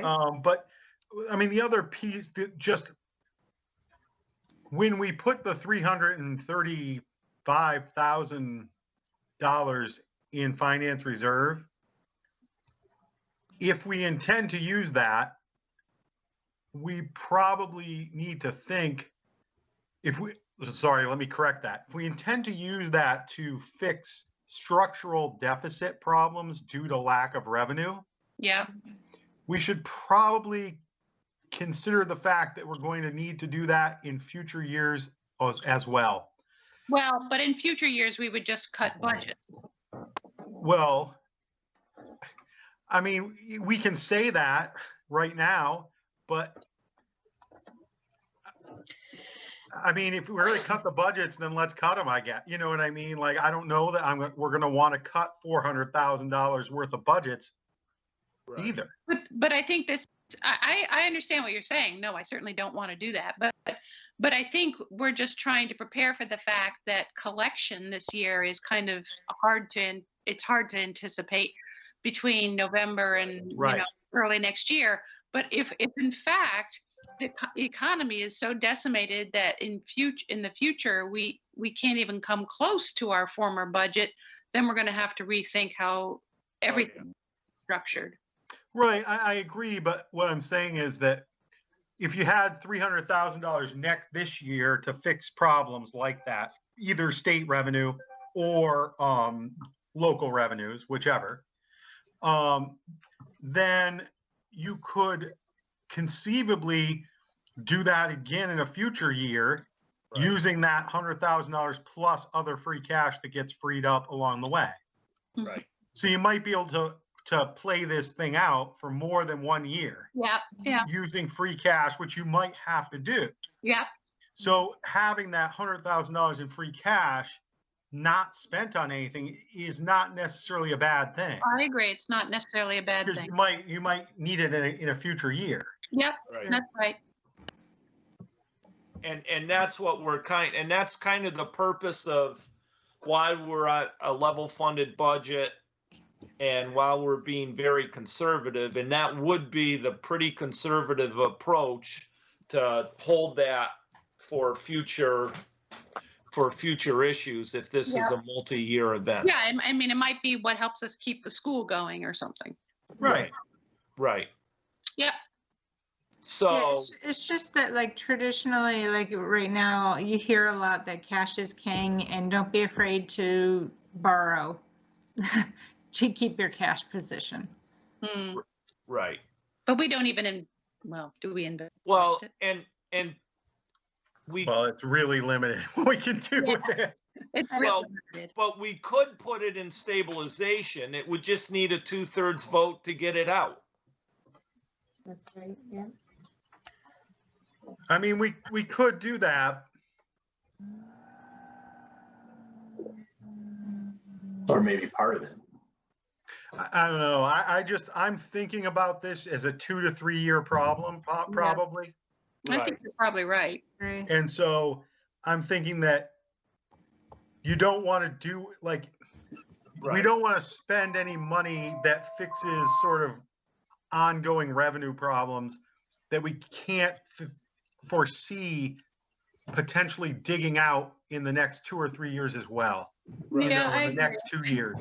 Like And after that, if it goes on longer than that, well, it's a whole new ball game, I guess. But like, I would feel better if we said, look, you know, we're gonna bail out $300,000 in free cash this year. Maybe we get the extra 100,000, couple 100,000 comes naturally the way it usually does.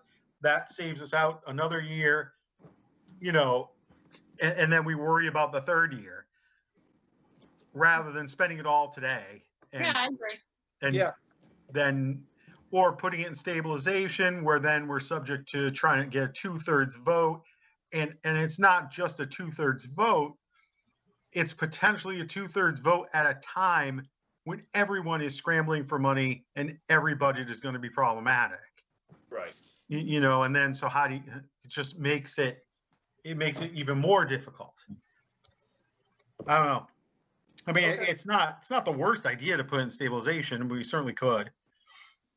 No, but if it falls to free cash and, you know, I mean, maybe this will be the year that it'll be freed up in the fall if we need it. Mm-hmm. Or I at least have. Or winter, which would be fine. Right. So okay, let's we can kind of keep that in mind for next week. But you know, right now let's if the finance committee agrees and the board of selectmen agrees, let's just let's right now let it fall if it's gonna fall. Keep it as free cash. Yeah, let's think about it for a week, Daryl. Yeah. Okay. I mean, I'm whether okay we with want, that. I think, for me, the options would be A, let it fall to free cash next year, B, put it into stabilization.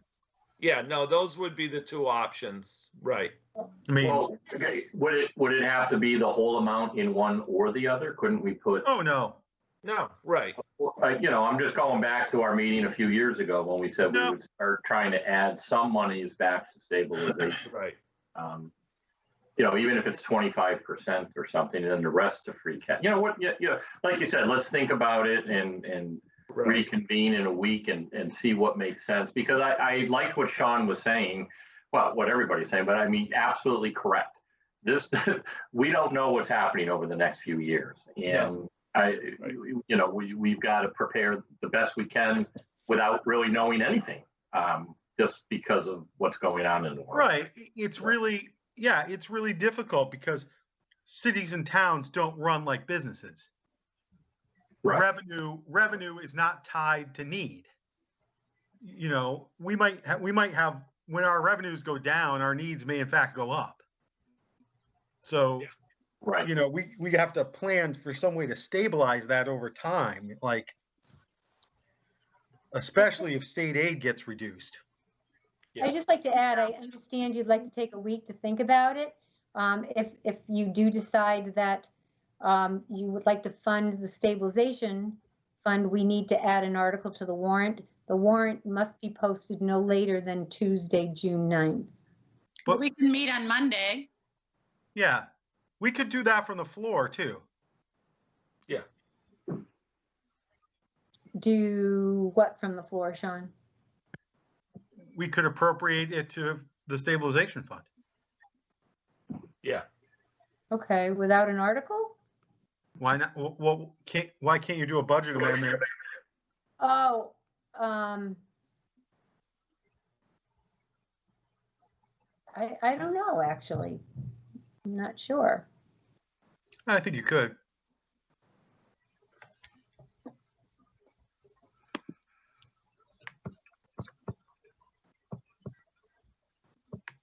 Well, what you could do is you could just put an article on there, and if we decide to put something in stabilization, great. And if not, we'll just. Yeah, I certainly can do that. Put an article on there. It doesn't have to have a sum of money right now. When I Right. develop the motions, I would need that, and I expect that we'll be meeting again. Right. So Yeah, we can decide to just, not take up that article if we're not going to put any money there. Yeah, that's probably, yeah. So. Okay. I just want to think about it, I guess. Okay. Kim, did you have any other questions? I know this is hard. First year and being thrown into this, and we got to do this all through online. Thank you. No, I'm all set, but thank you, Daryl. Okay. Thanks, Kim. All right. So Diana, I guess we're, from a budget point of view, we're okay until next week. What's next? Do you want to take up the articles? I do want to take up the articles. Okay. So do you want me to do that, Daryl? Yeah. And do you, so Marlene, article, did you send I just like to, I think. Sorry. I believe I have what is updated. Yeah. And Marlene, did you email us an updated articles? I did last night. Okay, so some of these I think will go fairly quickly. Obviously, Article 1 is just to hold town elections. I'm sure everybody's fine with that. Do you want to, well, let's just go quickly article by article. Article 2 is to authorize the select board to apply for and expend grants. Is there any questions or discussion? Isn't that standard? Article, yeah, these are all standard. I just, okay. I don't want to make assumptions that people don't have questions. Sorry, Article can 3. can you guys see my screen? Yes. Yeah, Marlene, I don't have an updated email for some reason for the articles. Okay, let me send that. If you could just send that, that would be great. Go ahead, Diana, keep going. I'll look on the screen. Article 3 is another standard boilerplate one to authorize the treasurer to into compensating balance agreements for fiscal 21. Does anyone have any questions? Article 4 is to see if we will, this is basically to accept Chapter 90 funds, if I understand this correctly, Marlene. I'm sorry, Diana? Article 4 is just to basically accept Chapter 90 funds and Oh, yes. participate in that, another boilerplate. Right. I'm assuming there's no questions on that, but if there is, feel free to speak up. Article 5 is, this is closing out the articles. We've had some discussion about this in previous meetings. This number's been adjusted down significantly. Does anyone have any questions about Article 5? Article 6. Everybody was in agreement that would come from free cash. That's Yes. part of the 88,000, right, Marlene? That is correct. Okay, thank you. You're welcome. Article 6 is, these are prior year bills. And it's relatively small, $2,500. That is coming from free cash as well?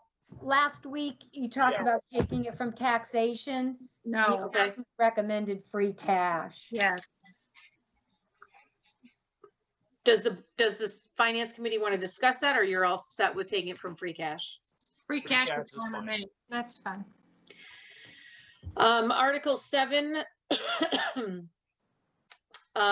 This is repurposing the money to help offset the cost overruns on the town hall project, correct? Yeah.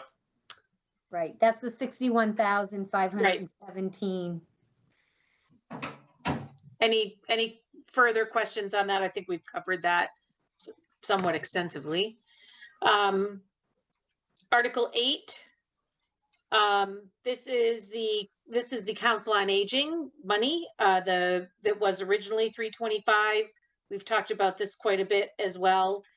This would allow us to use that to spend on the remainder of the project. Any questions? Nope. No. Article 9, this is the special education operating deficit, is that correct? Yes, it is. Okay. Does anyone have any questions, or is John on the meeting? Does he want to speak to that at all? I mean, we've talked about it last week, but. We did, and that was reduced. That was down from the number we were looking at last week. Yes, yes. Article 10. Anybody have any questions? This is. And actually, that will probably be reduced to 40,000. Okay. Is this the, what exactly is this sum of money? This is the, Accounting services. yes, right, okay. As you know, that Melanson Heath had to pick up the work for fiscal year 19. Yes. And where's that coming from? Is that coming from free cash also? Free cash, yeah. Well, actually, no, we hadn't talked about that yet. We hadn't. That would be added to free cash. Right, if that's, yeah, I don't, The other thing we could do is we could take it off we could reduce the levy limit. right. Well, the only reason you might want to do that is because we have continuing accounting services that we need, but we budgeted 70,000 for that, right? Yeah, 72, I thought. So is that going to be I can't remember what they said, but I assume this was a one-time expense, which is the only reason I might want to see it come out of free cash. Right. That, yes. It's a one-time expense. Mhm. Right. Okay. Yep. But that would take that would take half of our $108,000 of free cash. Yeah. But it is a one-time thing. I don't know. Well, and that's why I think if we actually have 71, well, we probably wouldn't want to take it all out of the levy limit too. We don't want the levy limit down to $20,000. That would be pretty. No. Sean, what do you think?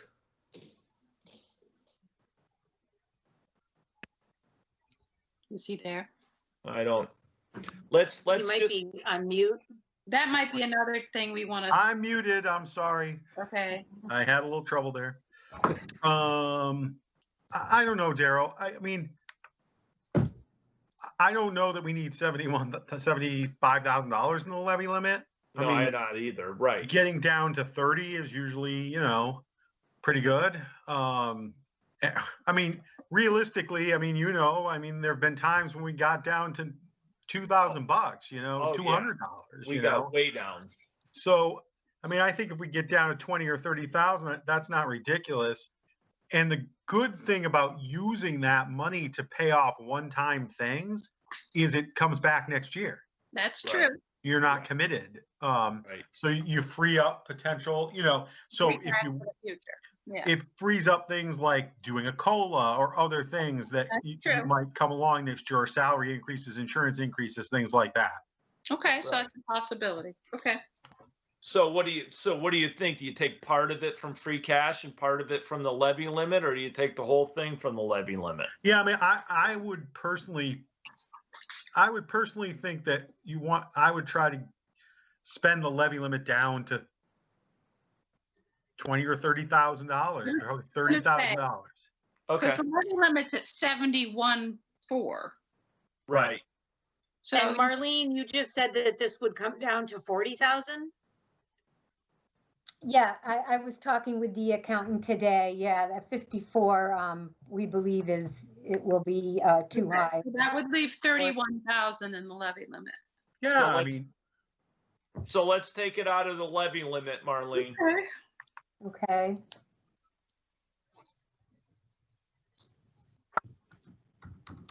Everybody good on Article 10? Article Yep. 11 is the luminarium article. Oh gosh. I'm still not convinced this even needs to be an article. But does anybody have any other discussion or thoughts on that? Diana, I mean, I would just say, who's going to stop you from having the luminarium on a Saturday? Right. Yeah. Like, Right. I mean, how would someone's going to do what? Right, right. Like, I would just, it's just seems to me to be a waste of time at a town meeting where time is going to be extremely precious. Right. Yeah, this isn't, if this had been made a bylaw in this 2000 annual town meeting, it would be different. In 2000, they just made a proclamation. Yeah, then They just made a statement. I understand that there's some language about town expenditures being under the purview of the Board of Selectmen, but there are no town expenditures for this. We're To not me, appropriating any money either. We're not appropriating money anymore. This was a proclamation, not any kind of bylaw, anything we're bound by.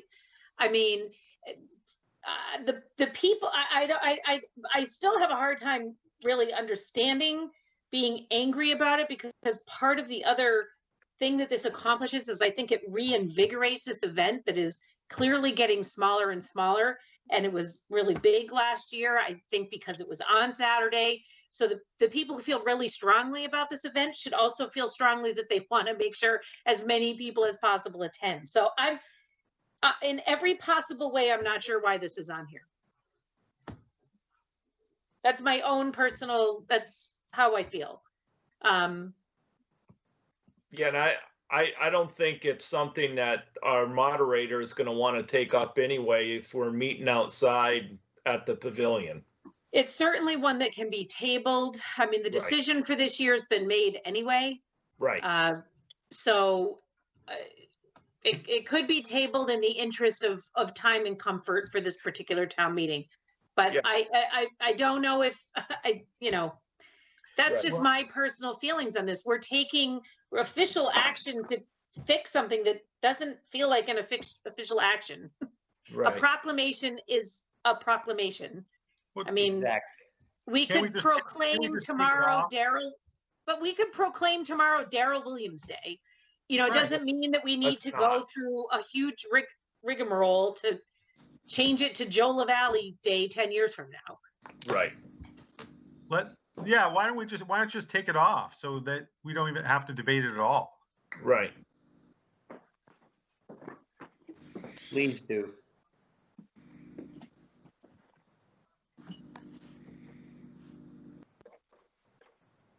I mean, 2 years from now, 3 years from now, we can spend an hour some night discussing the finer points of it at the Smith Academy gym, you know? Right.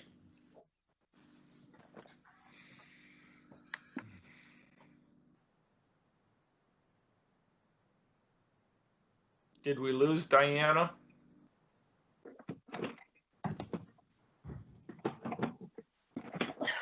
I don't know, where'd she go?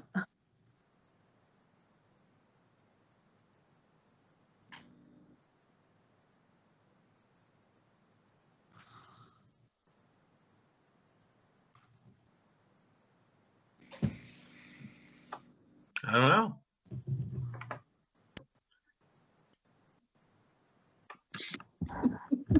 Should we keep going? This is such a funny format.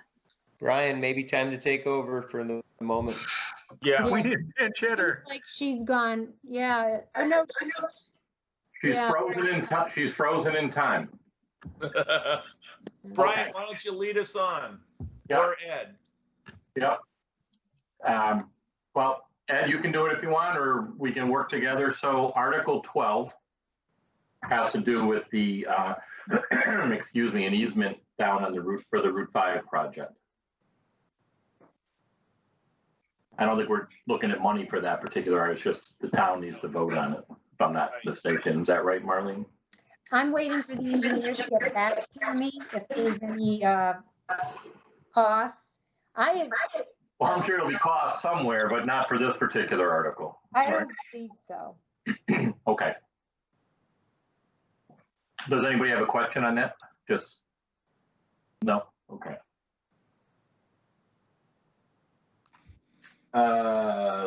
This is to change the title of the Selectmen to the Select Board. I think most of us actually call it the Select Board anyways, but this is just, I guess, to make it an official, the official terminology. Zoning bylaws. Brian. Yeah. I couldn't be any more in favor of that, let me just say.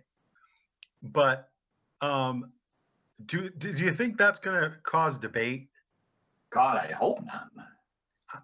Me too. But. Article 13?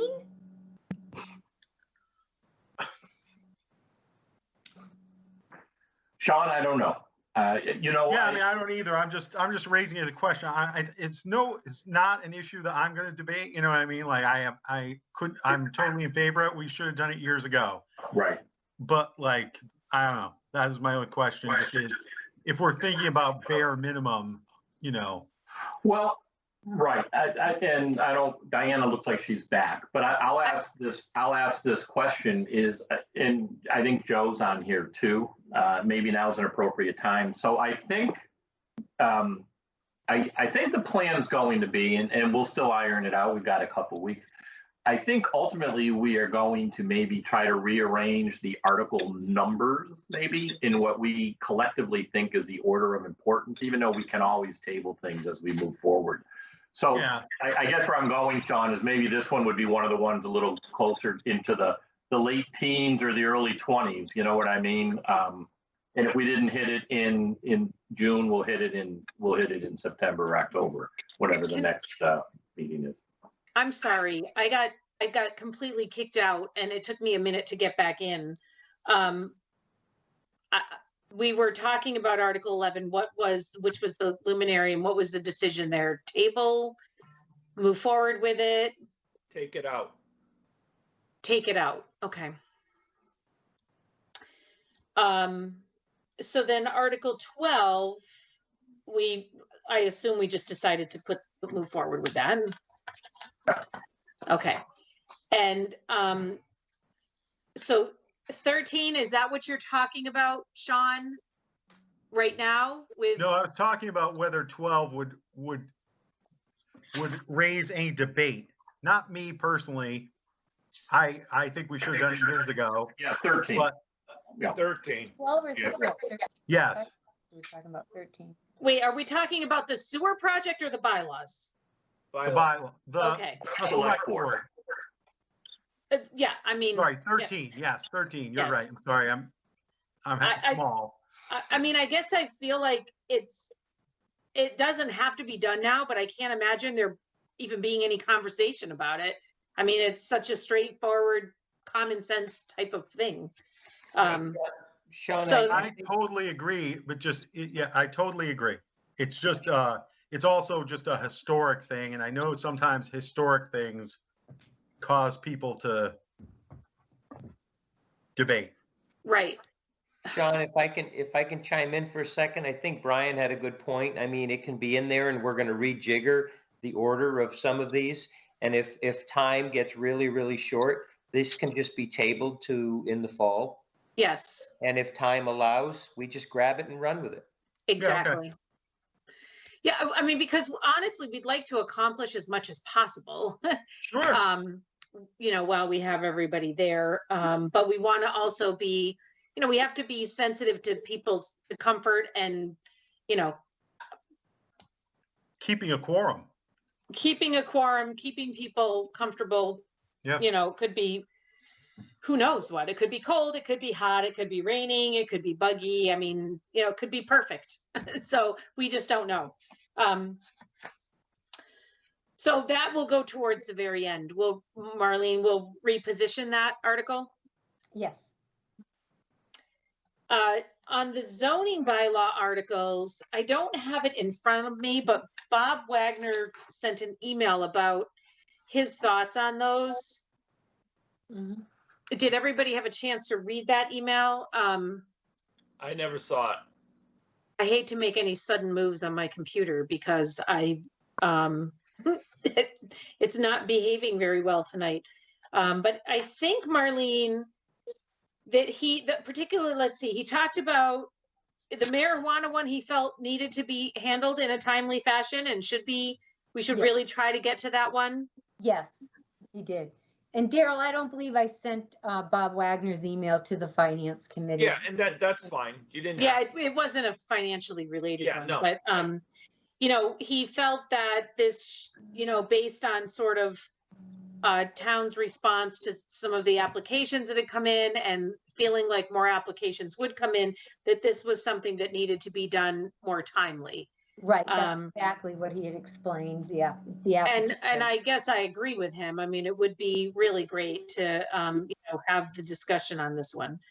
And Diana, might I be able to weigh in for a second on this? Yes. I had tried to attend as many of these meetings as I can because this town was getting so divided over this issue that Sean went to one of these meetings. I was there. Property owners were there. A possible cultivator was there. The neighborhood that was so upset was there. And the planning board finally came to a really good consensus that if they could do this, everybody seemed in really good agreement. If we don't do this, then, and we kick it to the fall, anybody applying from that moment forward will be able to use the old rules and bring back all of the anger that was so really, really ugly at the time. So I think Bob is trying to look at this as everybody seemed to agree with this. And if we don't do it, any new applicant is going to be exempt from this rule. That's what I was just saying. There was pretty good consensus at the end of that meeting. Yeah.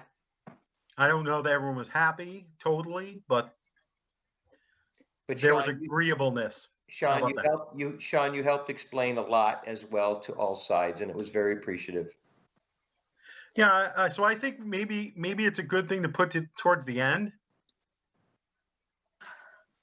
Sure. Yeah, I mean, I think there's the ones we have to get through, And I think that it should be soon after the ones we have to get through. Okay, That's my feeling on it. I mean, if we're doing it to make sure that we are prepared should any more applications come in, then that's something we should really think about doing. Yeah. Yeah, as long as we can get it done without rehashing the entire hearing, I think it'd be great. Well, I mean, we're not, this isn't about the hearing, and I think that our moderator will keep us on task to, the changes at hand. But I do think that it doesn't go way towards the bottom. I think it goes after things that, everything that we have to get through. Then I think you put this one on there. I don't know how Ed and Brian feel, but that's my feeling on it. I agree. We don't have to want to reinvent the wheel down the road. So. Right. Ed, are you okay with that? Yeah, that's fine. Okay. And then the solar, I think that Bob, if I remember the email correctly, he did want to try to move this one as well. He does. He didn't necessarily say it was quite as urgent or timely, if I remember the email correctly. Yeah, I'm just looking for that, Diana.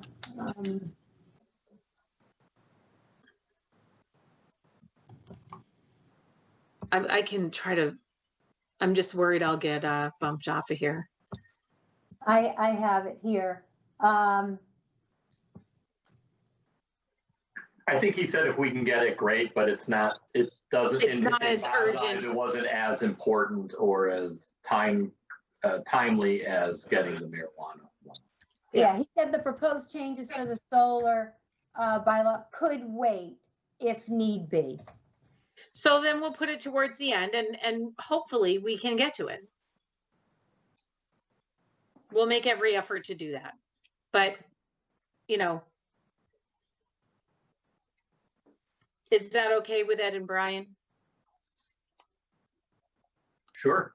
Yep. We're all kind of winging it, right? We're planning for what we think and gonna kind of see how the night unfolds. So. Yeah. On the CPA articles, does anyone have any questions, any comments? I mean, they need to be on here. I think realistically, I think that Article 17 could generate some discussion. That's the, is that the pavilion one? No, the next one is no, that's pavilion. to preserve historic vital. No. So that one's, I would hope people would be would understand that, but I'm thinking that we could have some discussion about the pavilion, the one in the center of town at Smith Academy Park. There could be some discussion on that one. So that Article 18? Yes, Diana, it is. do you know if on 16 and 17, if there was a chance things were tight that it could be kicked out with a potential like the others into the fall, or is either one of those two really, really imperative to them? Well, I mean, I don't know. I mean, I don't know how timely the records preservation one is. I mean, I just kind of think if the records preservation was held out for 3 or 4 months, is it that critical?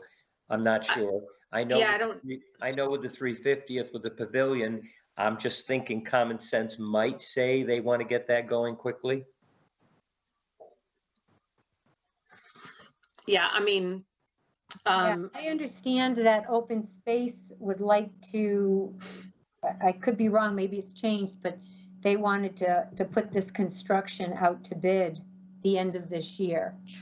Right, but I was wondering about the what was it, the records retention thing? The records retention, yeah, I don't, that is for the town clerk. Is Lydia still on? Lydia, do you have a time frame for that project? I don't think she's on here anymore. Lydia, you're muted. It might be worth asking her tomorrow is that if we can keep it on as the articles, but there might be a handful of articles that might be held off.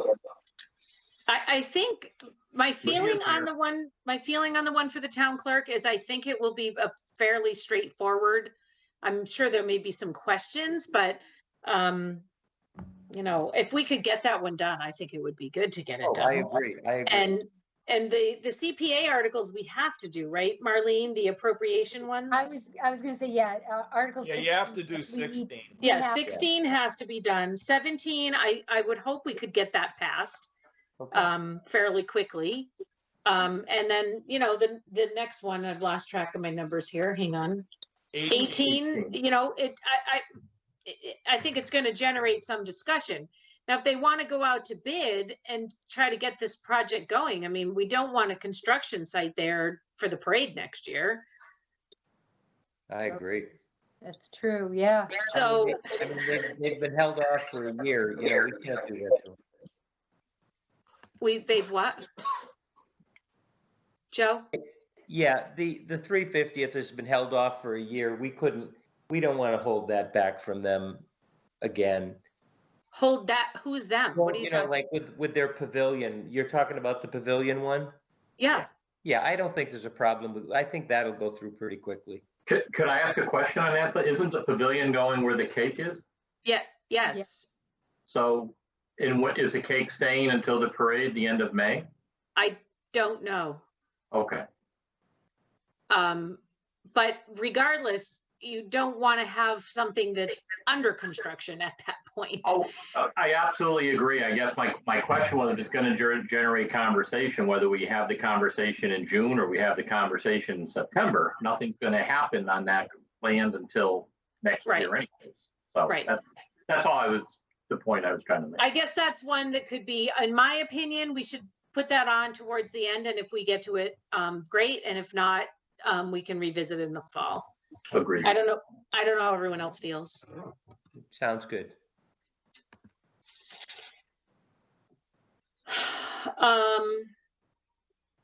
Okay, so then the sewer articles,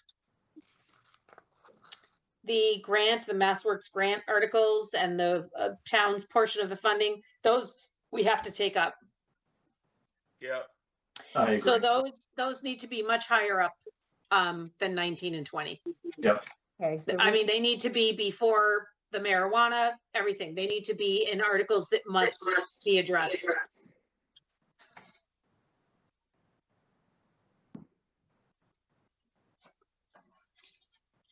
My opinion only. I don't know if people want to weigh in on that. I agree. I mean, and we're still going to work on the number shuffling, but I guess all I would say, Madam Chair, is does anybody have any questions on those particular articles as far as the articles themselves, and then we can work on putting them in different order. Okay, so I'm assuming that means no questions on those two articles, but Marlene, we will move those up in the order.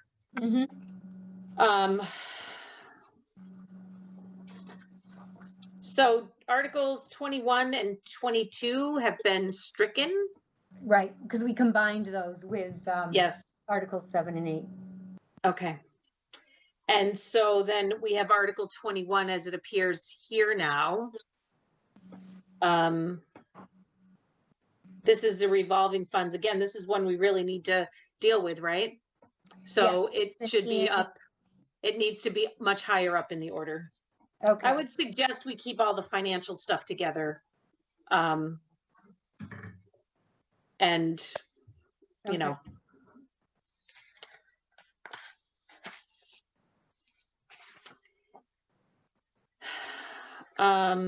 Article 22. That's the budget article. That's the budget. That should be taken up higher as well. Okay. As in my opinion, if Brian and Ed, you know, want to weigh in, but I think that's one we have to do.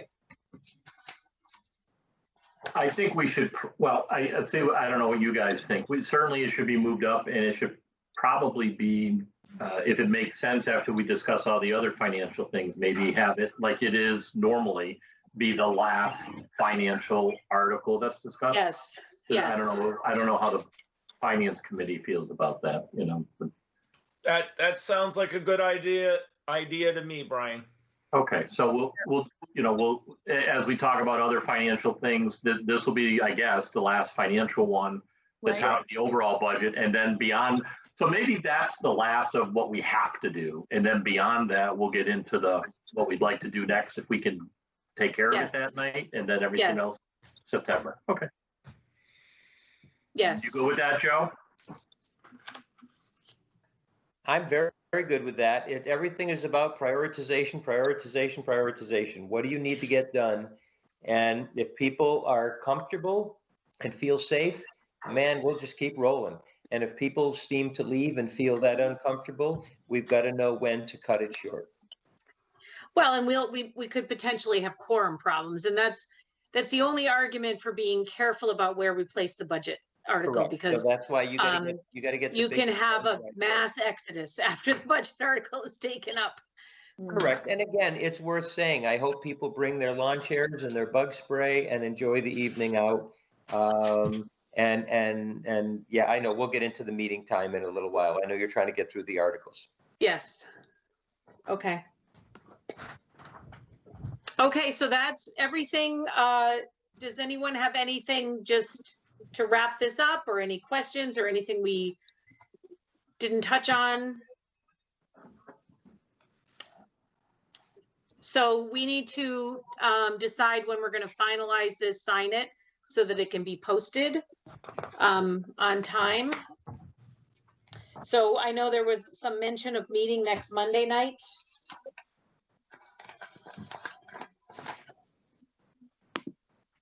When does it have to be posted, Marlene? Tuesday. Tuesday, yeah, June 9th. June 9th. Okay, so you want to meet, you want to do all this next Monday? Yeah. Fine with me. Marlene, if we finalize it and vote on it Monday night, we could come down and sign it. Participant is now exiting. Marlene? If we come down and sign it Tuesday morning? On Tuesday, and then it gets posted? Yes. Mm-hmm. Okay. That works for me. I don't know about Ed and Brian. Whatever the majority of the finance committee and select board can meet is good. I mean, would anybody want to do it earlier or no? On Monday? I mean, on Monday, but maybe earlier, like mid-afternoon, or is night still the best time? I mean, I don't know what people's schedules are these days. I'm too busy. Yeah, I can't. Hard. Yeah, I can't do it by in the afternoon. I have a meeting. So like a 6 would be good for me. Daryl, did you just say 6 is too early for you? Yeah, generally this time of year I work till 8, but 6, yeah, if we could keep it at 6:30, that would be good for me. I don't anticipate, it shouldn't go as long next week. But I can try, I'll try 6 o'clock. I don't know, does 6 o'clock work for the rest of the finance committee? This is Betsy, it's fine for me. Sure. Yeah. Yep, that works. All right, let's try 6 o'clock. Okay. 6 o'clock on the 8th. Yep.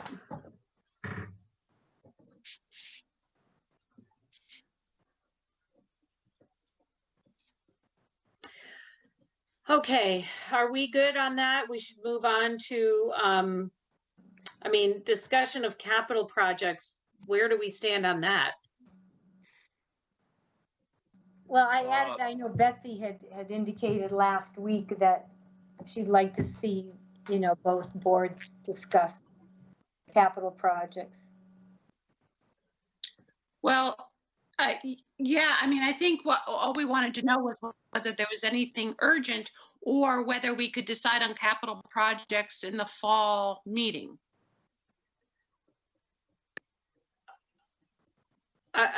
There's some things on there that, there's some fire equipment and things like that. But again, for the sake of time, if we're meeting outdoors, I'm happy to discuss that in the fall. Yeah, I thought we had kind of decided we were going to wait until the fall. Yes, I did as well, but Yeah. I agree with that. Sean, you're okay with that? I mean, from a capital planning standpoint, I mean. It's, I don't know. In those meetings, I heard some things that were important, that we definitely need to look at doing. Do they absolutely need to be done right now? I don't know. I don't think so, but. The only thing you mentioned, or somebody mentioned, was the refrigeration. The freezer at the school. The freezer, yeah. Right, and I think the urgency there is not like we don't have a freezer, it's not working. The urgency was, it needs to be replaced. And do you want to do that in an emergency situation or not in an emergency? That's kind of what you're looking at. On the other hand, we don't even know how much of the freezer we're going to be using next year. Yeah. Right. I think that if there's a desperate moment, we will have money in finance reserve. We can solve that problem. Otherwise, I'd rather review capital projects when we have a better idea of how our finances are doing in the fall. That's how I feel. Yeah. Well, and I think the other thing we can do if we decide to wait is as soon as town meeting's over and we see how those articles go, that's going to give us our marching orders for the fall meeting, potentially. Yeah. As well as adding those capital projects, along. Agreed. Okay, so we will wait on those. Yes. Okay. Okay, so we should discuss our plan for town meeting. It seems overwhelmingly that people do want to move ahead with it at the pavilion. I really wanted to talk about having it at the school and using the bleachers because I think there'd be plenty of space, but I feel like probably nobody else wants to do that. So I don't want to waste everybody's time if people really feel we need to be at the pavilion. I think that exceeds our goal of trying to limit get-togethers to 10 people. Well, it's going to be a get-together of more than 10 people, Betsy. Right, it'll be outside, right? Betsy, I think honestly, Diana, I would like it at Smith Academy as well. I believe that the feeling for most people these days is still, I don't mind being around a lot of other people if I know we're outside and I think that's really where people's minds are at these days. That's all. I think they get a different comfort level probably. I want to be very respectful of safety and people's health and people's comfort level. And so even though I think if you had the whole floor and all the benches and 2 check-in locations, I really do think we could probably do it safely there. I will just drop that issue and we'll just have it at the pavilion where, I think it won't be quite as comfortable, but And Betsy, if I could clear up with you, the no more than 10 people getting together is not an issue with town meetings or city meetings, because that goes back to the country's roots of the British refusing us to have meetings. I'm serious. So they can't stop a town from having a meeting, but having a meeting safely is important. Well, and Chief Mike. And we I think also that's have to totally remember accurate, but the question is it safe to do so?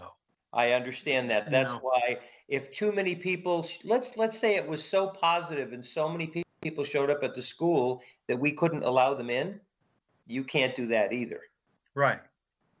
And you don't have control over how many people show up. Right. So Chief Mike and Chief Bob for police and fire had really good feedback. They could have a whole lot more control over people coming in.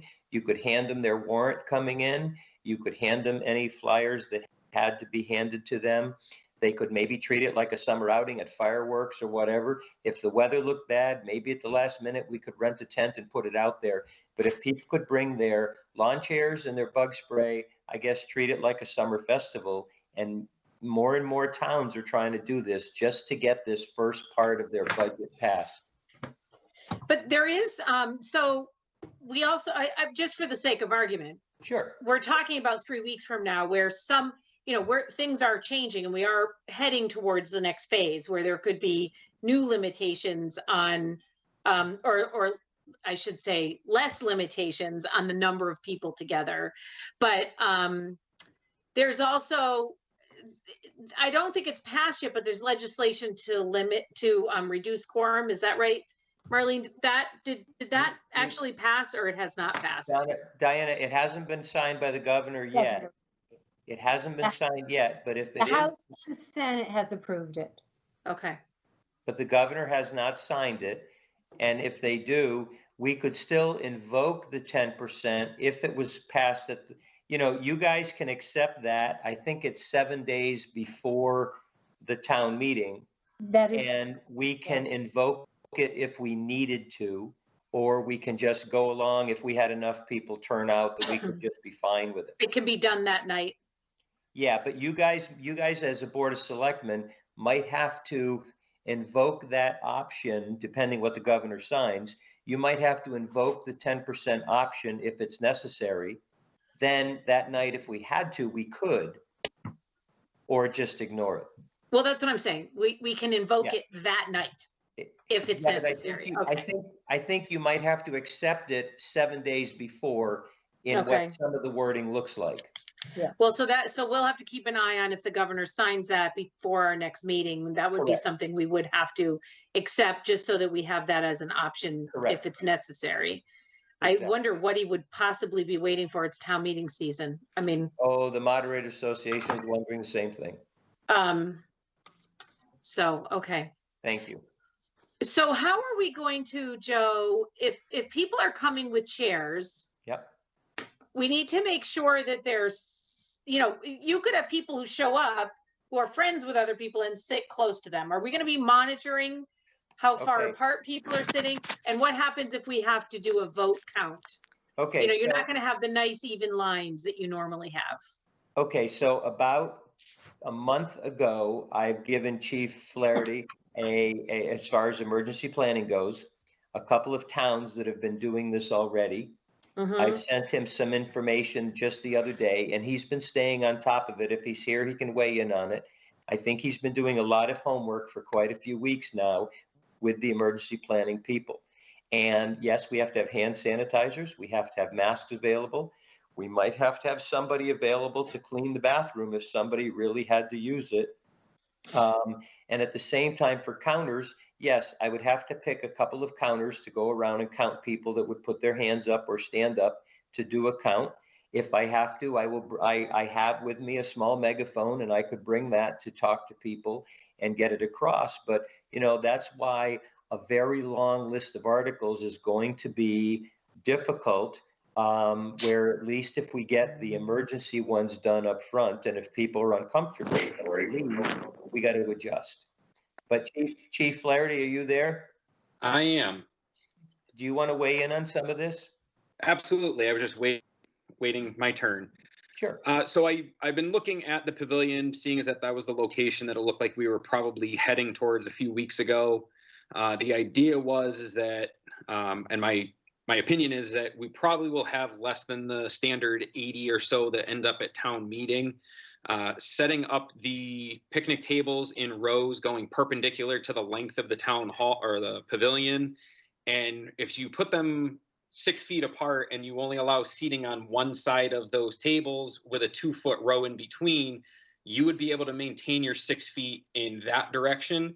And then going across the pavilion, you put the blue painter's tape at 6-foot intervals to keep those folks the safe distance, realizing that most people were requiring them, they're going to be wearing masks.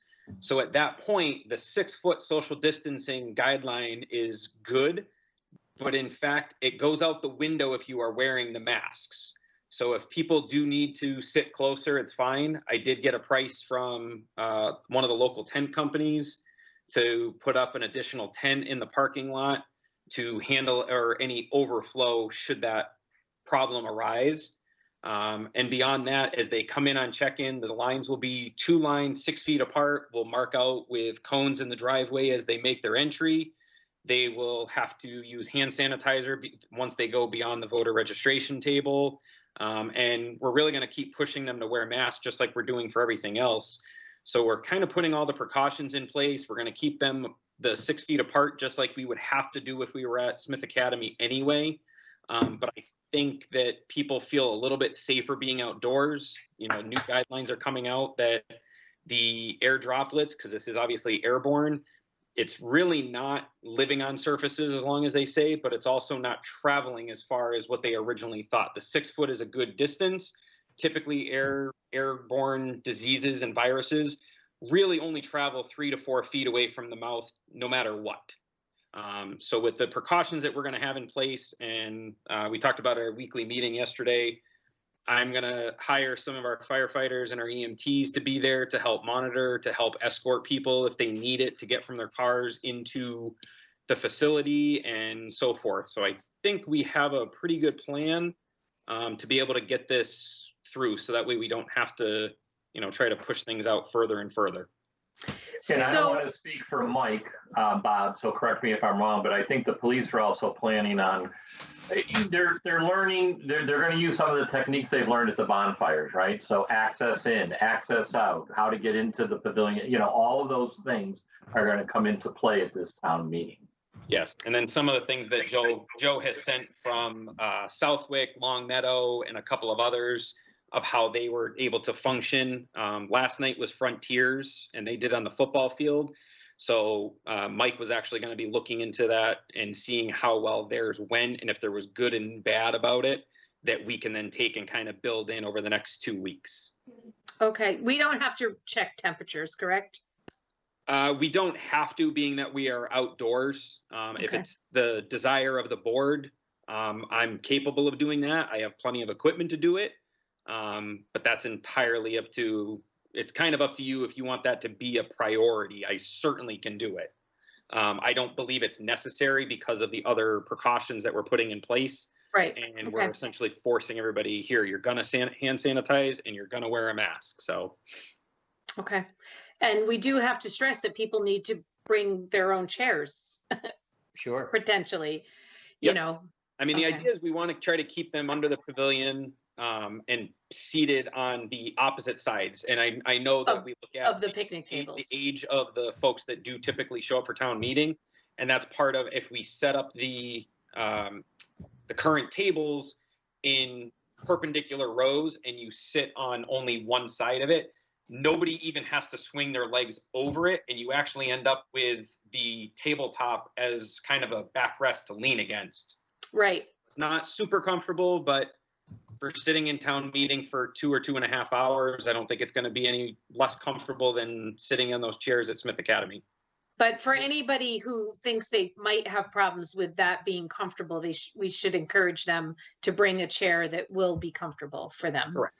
And I would like to defer to, as moderator, to say that between emergency planning, Chief Flaherty, Chief DeKoschak, I think they're extremely capable of overseeing this. And if someone chooses to not wear a mask, they will ask to leave the town meeting environment. I think for the safety of everyone. At the same time, I really want to commend Chief Flaherty because he's really worked hard at it. And I know we got to include the Board of Health as well. I'm not trying to ignore them at all. I think Carrie's done a fantastic job with this.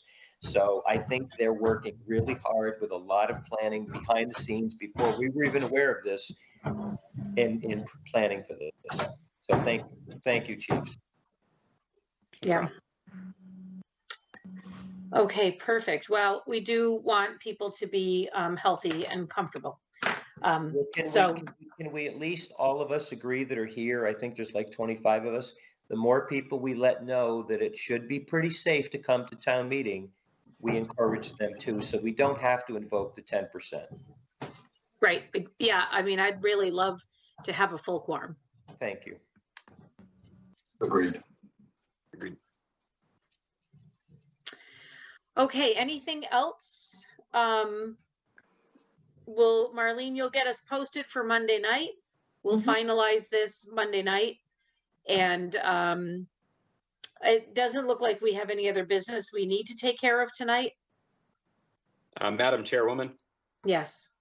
So one other thing, and I think it was just with all the conversations that have been going on, another decision that needed to be made that was discussed in our meeting is the time to start town meeting due to it getting dark, and the lighting at the pavilion is not great down there.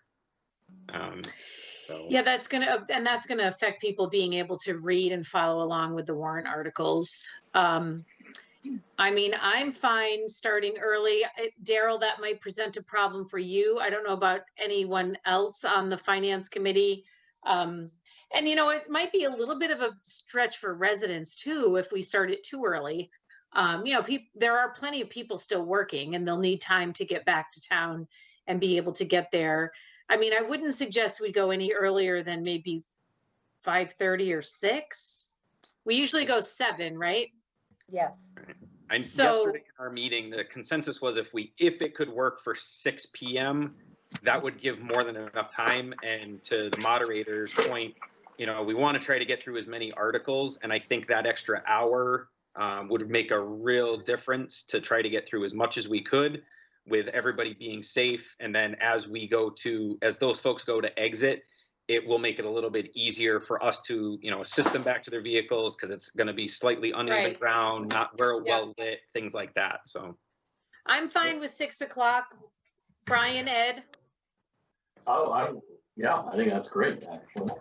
So can we all try to promote, if we choose 6 o'clock, can we all try to promote this, whether social media, through friends, and maybe even on a local station or the newspaper, to promote this to 6 o'clock? That'd be awesome.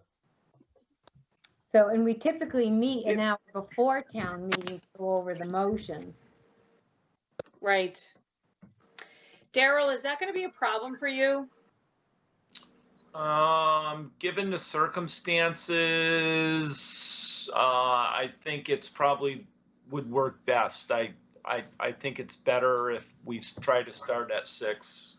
I'll just make it work. And you can be there at 5 for our, well, does the finance committee have to be there at 5, Marlene? We're usually there at 5. Well, but we're not going to need a whole hour this year. Why don't we meet at 5:30? I mean, it's up to you guys. It doesn't matter to me, but, or why don't we wait? Why don't we wait to see how the next Monday goes and where we stand, and then somewhere between 5 and 5:30 probably for us to meet that night. Do we need to make a motion, Marlene, to change the time to 6 p.m.? Or can that just be done as part of the town meeting warrant? It'll be posted that way. Just be done. Lydia and I, we were talking today.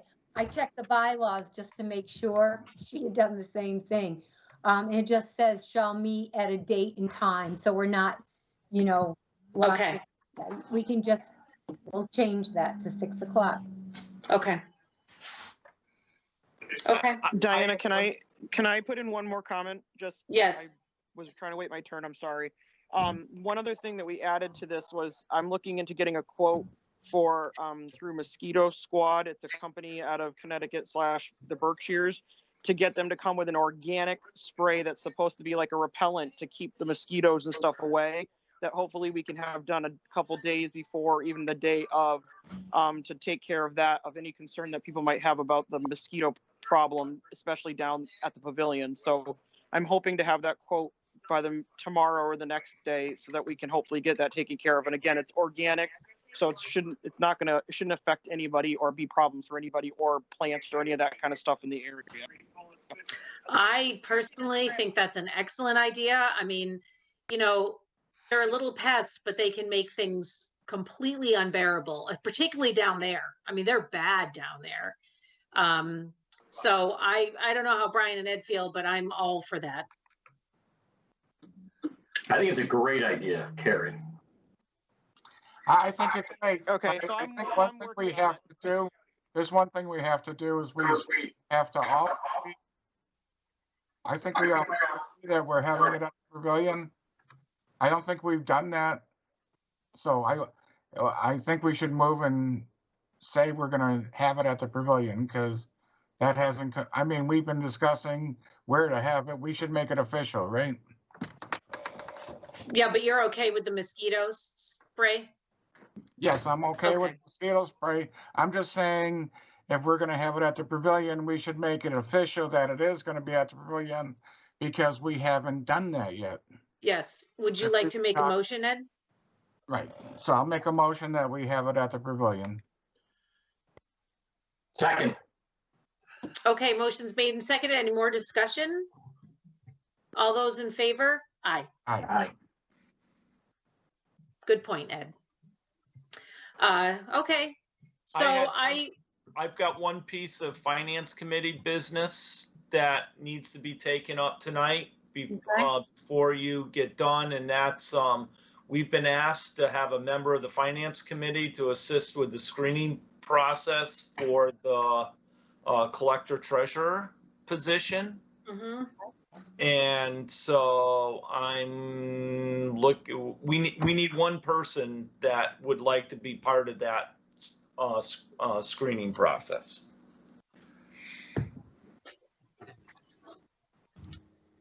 Maybe they could let you know tomorrow, Daryl. This has been 2 weeks. All right. Come on, somebody. I'm happy to pitch in, but I'm so new. Oh, that's okay. That it would work. All It right. would be great, Kim.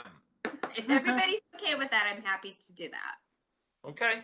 Yay, Kim. Okay. Thanks, Kim. Appreciate it. Marlene, you have your finance committee person. Okay, thank you, Kim. All right. Thanks for all your patience.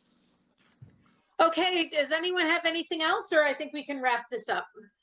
Just a huge thank you to emergency planning, the Board of Selectmen, Board of Health, Finance. I mean, you guys are hitting it on all cylinders, and I so appreciate what you do for this town. So just my 2 cents, but thank you all. Thank you, Joe. Thanks, Joe. Nice of you to say. Thank you. Yep. Thanks. Back at you. Yeah, exactly. Okay, I'll take a motion to adjourn. Motion to adjourn? I'll second that. Any discussion? All those in favor? Aye. Aye. Aye. Thank you, everybody. Thank you, everybody. Good night. Good night. Good night.